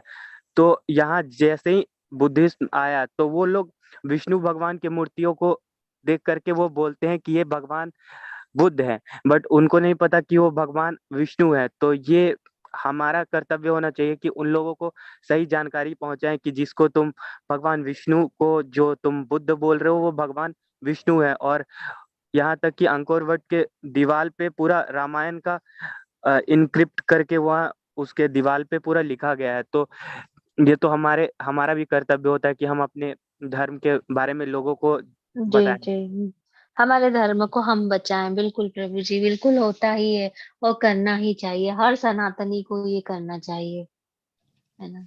लेकिन वास्तव में अगर देखा जाए तो व्यक्ति को फुर्सत ही नहीं है ना। और व्यक्ति अपने नित्य कर्मों में, है ना, नित्य दायित्वों में इतना उलझा है कि वो सनातन को या धर्म को या अध्यात्म को समझने की उसके पास टाइम ही नहीं है प्रभु जी, आज के उसमें। ये फैक्ट है लाइफ का। जी, जी माता जी। जी मैं जी इसलिए वो मैं अपने यहाँ अपने पे जितने जी लोग जी सुन रहे हैं उनसे मैं ये विनती करना चाहता हूँ कि कम से कम हम दूसरे देश में जाकर के अपने धर्म का प्रचार नहीं कर सके तो कोई बात। हमारे आने वाली पीढ़ी, मेरा तो उम्र बस 24 साल है, बट मैं इतना अपने धर्म के लिए करता हूँ और कोशिश करता हूँ कि सब लोगों को ये समझो कि कम से कम हम अपने घर में भी 10 लोगों को ये समझाने में कामयाब हो जाते हैं तो ये बहुत बड़ी बात है। एक एक निचले लेवल से स्टार्ट होगा, बट ऐसा करने से हमारा धर्म का अच्छा प्रचार और हमारे धर्म का जो सच्चाई है लोगों तक पहुँचेगी। तो हम ये काम अपने घर से ही स्टार्ट कर सकते हैं, अपने छोटे बच्चों को और जो भी लोग हैं उनको समझा करके, अपने दोस्तों को समझा करके। जी जी प्रभु जी, बहुत अच्छे विचार है आपके, है ना। इसके लिए आपको बहुत बहुत धन्यवाद।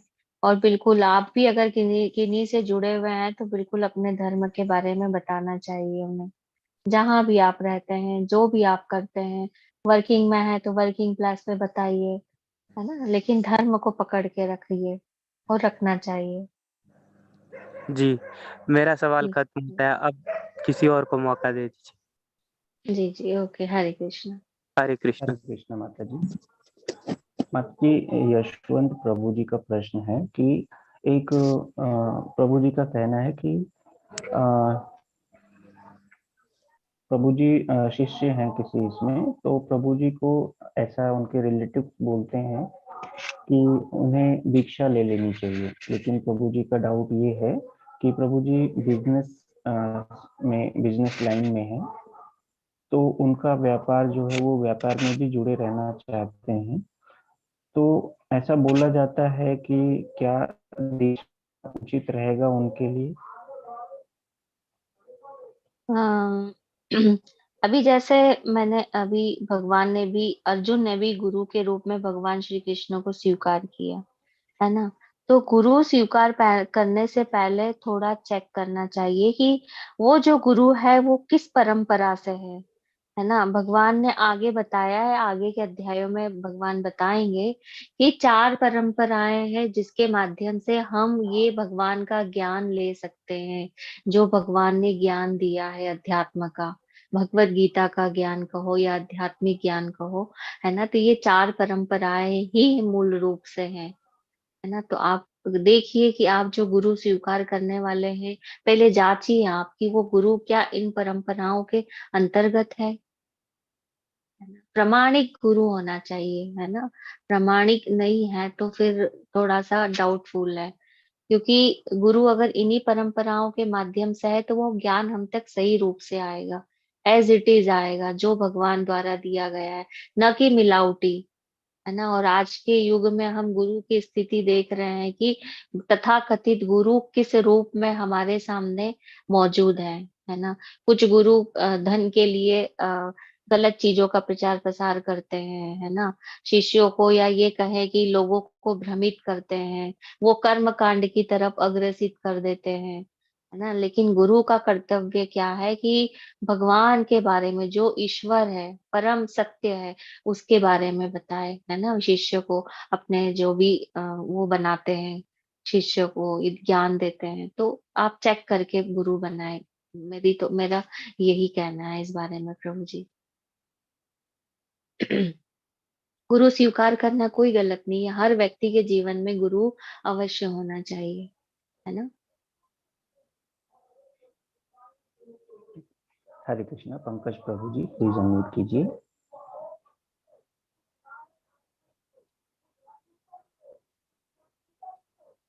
हरे कृष्णा। पंकज प्रभु जी।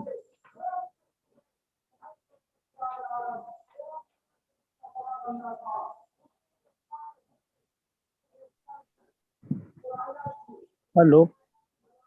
जी प्रभु जी प्रश्न कीजिए। हाँ राजू भाई। हेलो। जी प्रभु जी। हाँ, मुझे प्रभु जी एक क्वेश्चन ऐसा था, मेरे मन में डाउट है कि गुरु को कैसे अपन चुने, या कैसे अपन गुरु को अपनी लाइफ में ला सकते हैं जो अपने को अच्छी तरह मार्गदर्शन कर सके, गाइड कर सके। जी जी हरे कृष्णा। प्रभु जी आप देखिए गुरु को कि गुरु आपको क्या बता रहे हैं, है ना, क्या जी वो भगवान के बारे में, अध्यात्म के बारे में आपको सही जानकारी दे रहे हैं या नहीं दे रहे हैं, है ना। क्योंकि गुरु का मतलब ही है, गुरु का अर्थ ये है कि अंधकार से प्रकाश की ओर वो हमको ले जाए, है ना, हमारा पथ प्रदर्शन करे, मार्गदर्शन करे, है ना। तो सही अर्थों में गुरु वो ही है, ठीक है। तो हाँ। आप देखिए कि गुरु, आपकी अंतरात्मा से गुरु को स्वीकार करने के लिए क्या चीज आपके सामने प्रदर्शित हो रही है ना। और जैसे मैंने अभी भी कहा कि 4 परंपराओं से ही जो गुरु है वो स्वीकार करना चाहिए। मैं नहीं, भगवान बोल रहे हैं भगवत गीता में, है ना। तो वो गुरु 4 परंपराओं के माध्यम से ही होना चाहिए। अगर आप दूसरे गुरु, तथाकथित गुरु अगर स्वीकार करते हैं, तो फिर वो आपको जो एक वास्तविक अपने ईश्वर है, भगवान है, जो उच्च ईश्वर, उच्च लेवल पे है, उनसे न जोड़कर वो कहीं और अन्य चीजों से वो आपको जोड़ देंगे। जी। जी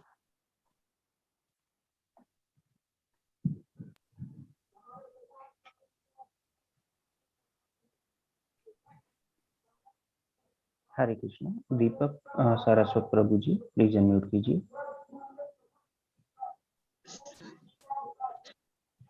हरे कृष्णा आचार्य जी। हरे कृष्ण हरे हरे कृष्णा। कृष्ण। मेरा जी आपसे एक प्रभु जी प्रश्न है प्रश्न कीजिए। कि ये आत्मा क्या होती है? आत्मा भगवान का अंश है। अगर मैं क्योंकि मेरा एक प्रश्न ये है, जब मैंने अपने आप इंद्रियों पे कंट्रोल करना शुरू किया तो जी मुझे सब कुछ साफ साफ नजर आने लगा। जी और साफ इतना कि अब मैं किसी को, अगर मैं किसी को कुछ बताता तो वो उतना सत्य होता था जितना कि मेरे को साफ दिखाई देता था।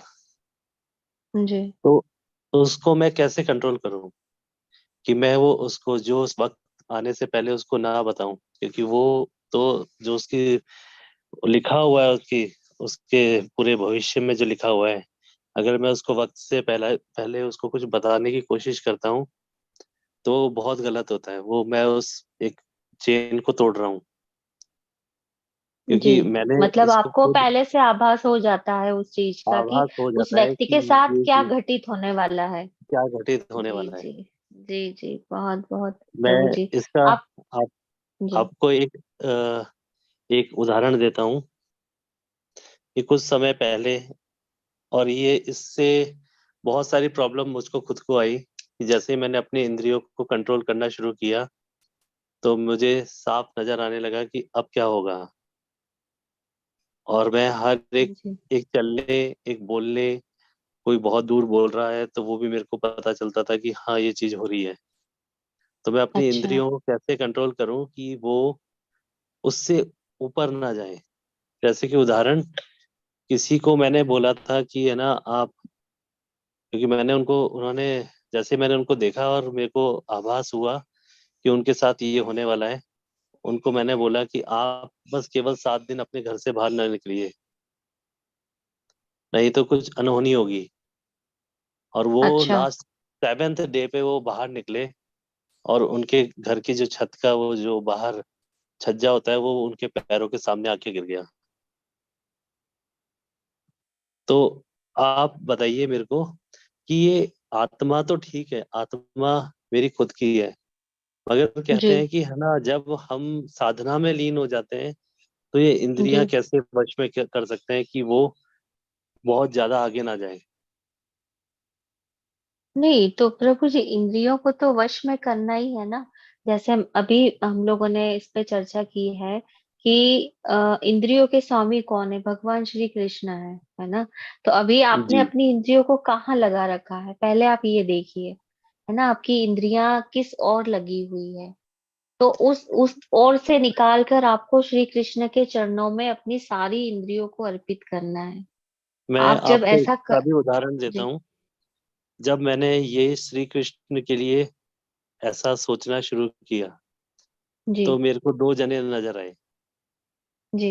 एक गौतम बुद्ध और एक तरफ जी। कृष्ण।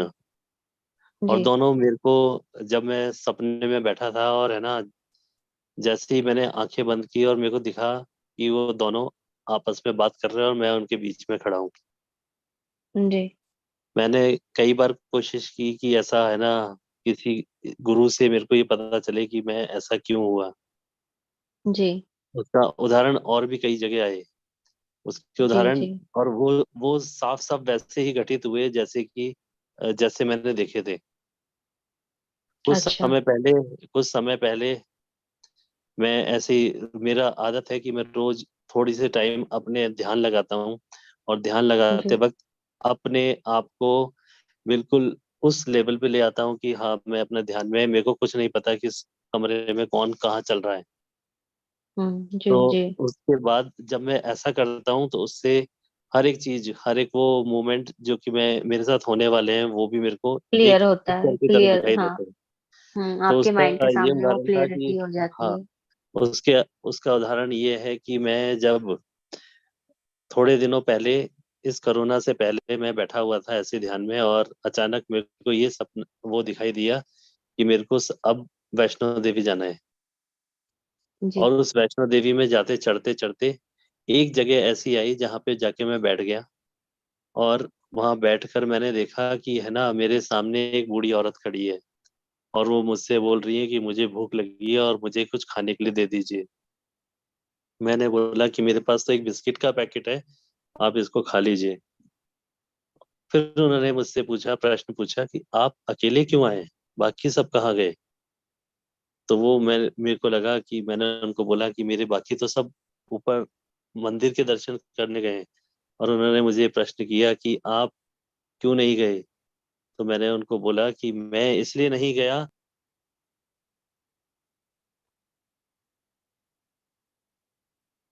हरे कृष्णा। वॉइस नहीं आ रही है प्रभु जी आपकी। जी माता जी, शायद प्रभु जी व्यस्त हो गए हैं। जी। तो हरे प्रभु जी कृष्णा, इस प्रश्न के, रजनी माता हरे जी। कृष्णा, जी संजय माता जी। प्रभु जी, इस जी प्रश्न माता के जी। संबंध में अगर प्रभु जी अगर दोबारा से यहाँ ज्वाइन होते हैं तो इनसे जी। यही पूछा जा सकता है कि आप अध्यात्म में कितने समय से हैं, है ना, या आप ध्यान कर रहे हैं तो किनका ध्यान कर रहे हैं, है ना। उसी बात से हम लोग इनकी इस प्रश्न का उत्तर दे पाएंगे, है ना। जी माता जी। और ज्यादा है तो फिर जो गुरु है हमारे, है ना, जो स्वरूप सिद्ध है, उन्हीं वो ज्यादा अच्छे से इस चीज को बता पाएंगे। जी माता जी। जी। जी। जी। काफी गहरा प्रश्न है इनका। गहरा प्रभु प्रश्न जी है का। प्रभु जी, वो जी माता जी। हाई लेवल वाला है प्रभु जी, जी। बहुत जी माता जी। रियलाइजेशन होने लग रहा है ना इन्हें, इसलिए। जी। जी। हाँ माता जी, 4 और हैंड रेज हैं, ले लें प्रश्न। हाँ जी प्रभु जी, ले लीजिए। बस फिर 11 o'clock हम लोग एंड कर देंगे जी प्रभु जी जी क्लास का, जी काफी माता समय जी। हो गया है। जी माता जी, कल से 10:30 तक प्रश्न लेते जाए माता जी। हाँ जी प्रभु जी, कल से 10:30 तक ही। हरे कृष्णा। रजनी माता जी प्लीज अनम्यूट कीजिए।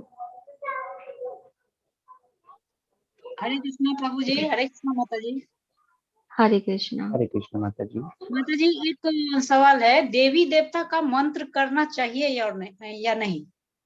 और सभी देवी देवता का जो है वो करना चाहिए मंत्र या नहीं? पहले तो माता जी आप ये देखिए कि आपकी श्रद्धा किसमें है।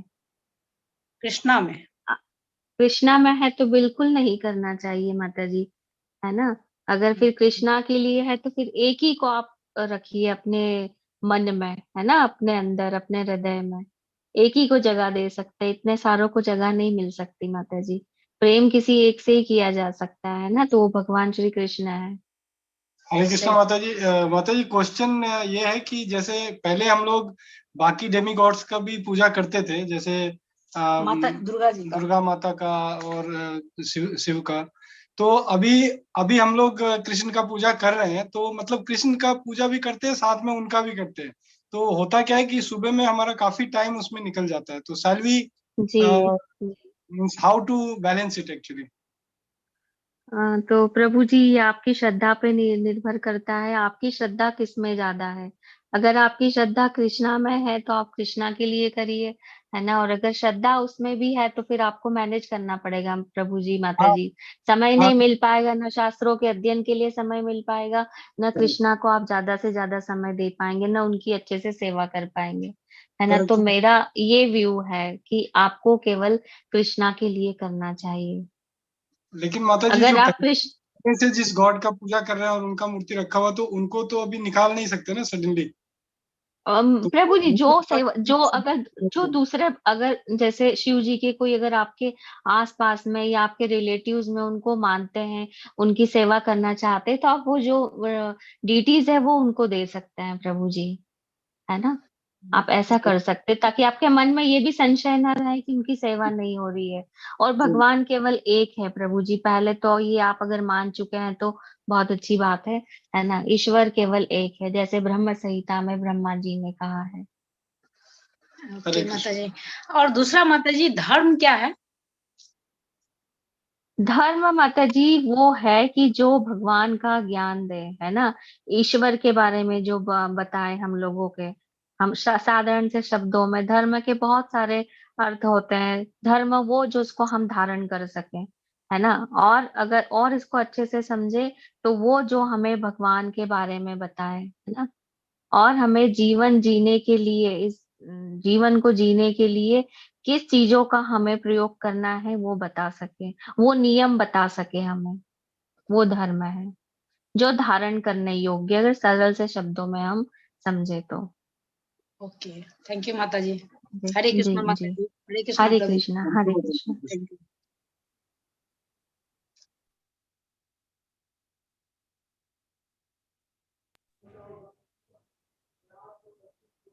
हरे कृष्णा। ऋचा शुक्ला माता जी प्लीज अनम्यूट कीजिए। जी दंडवत प्रणाम। हरे मेरा हरे कृष्णा कृष्णा प्रश्न माता माता है जी, जी। दंडवत। कि जैसे बताया, माता जी आपकी वॉइस ब्रेक हो रही मेरा है। प्रश्न ये है कि जैसे आपने बताया, हरे कृष्ण, जी क्या आप जी मुझे माता सुन जी। पा रहे हैं? जी माता जी। मेरा प्रश्न ये है कि आपने बताया कि हम भगवान के अंश हैं, जैसे कि आत्मा भगवान की अंश है, तो भगवान के पास 6 ऐश्वर्य है, ऐसा आपने बताया। तो क्या ऐसे आत्मा के पास भी वो ऐश्वर्य है? बिल्कुल बिल्कुल माता जी, बिल्कुल है ना। किसी के पास ज्यादा मात्रा में है, किसी के पास कम मात्रा में है ना, बिल्कुल है ना। जो क्वालिटीज भगवान के पास है वो क्वालिटीज हमारे पास है, लेकिन भगवान के पास ज्यादा मात्रा में है, हमारे पास कम मात्रा में है माता जी, है ना। क्योंकि हम अंश है। भगवान क्या है, आप उससे समझिए कि समुद्र है ना।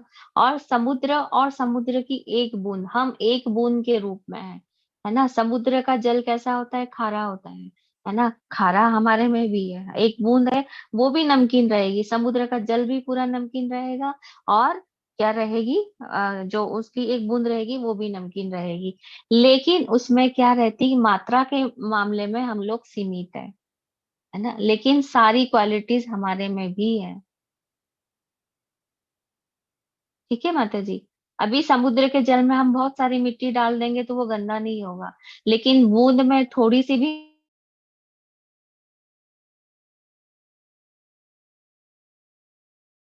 तो वो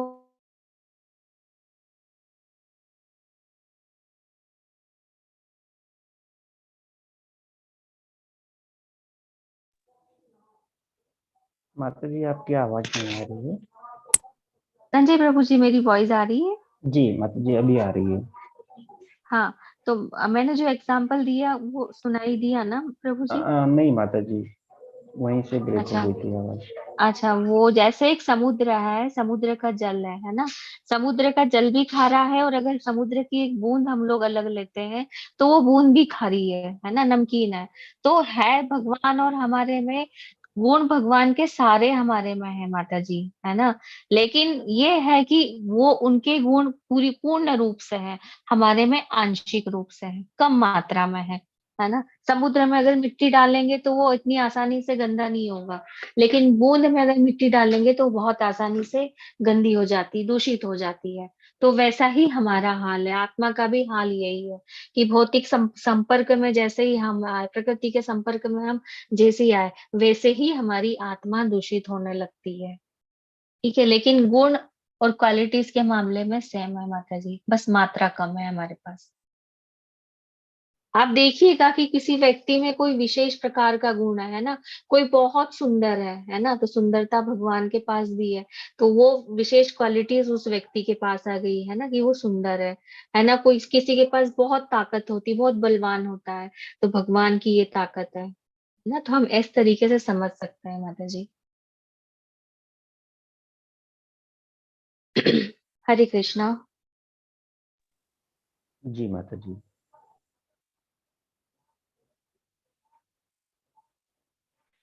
जी माता जी फिर पिंक करें। जी प्रभु जी, अभी जिनकी नीचे हरे भी कृष्णा। प्रश्न गए जी थे माता जी, जिनके भी जी प्रश्न उनके। हैं मैंने चैट बॉक्स में अपना नंबर सेंड कर दिया है। आप अपने प्रश्न मुझे मैसेज कर सकते हैं, तो कल हम उन प्रश्नों से ही शुरुआत करेंगे।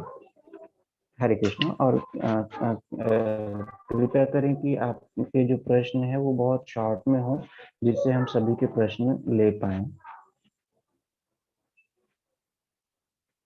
जी प्रभु जी जी। माता जी। जी, तो हम लोग प्रभु जी क्लास यहीं फिर समाप्त करते हैं, है ना प्रभु जी। जी ओके, वांछा कल्पतरुभ्यश्च कृपा सिन्धुभ्येव च पतिता नाम पावनेभ्यो वैष्णवेभ्यो नमो नमः। अनंत कोटि वैष्णव वृंद की जय, श्रील जय प्रभुपाद की जय, श्रीमद् जय भगवद गीता की जय। सभी को जय। हरे कृष्णा। हरे संजय कृष्णा प्रभु जी माता जी, हरे अब कृष्णा, अपना दंडवत।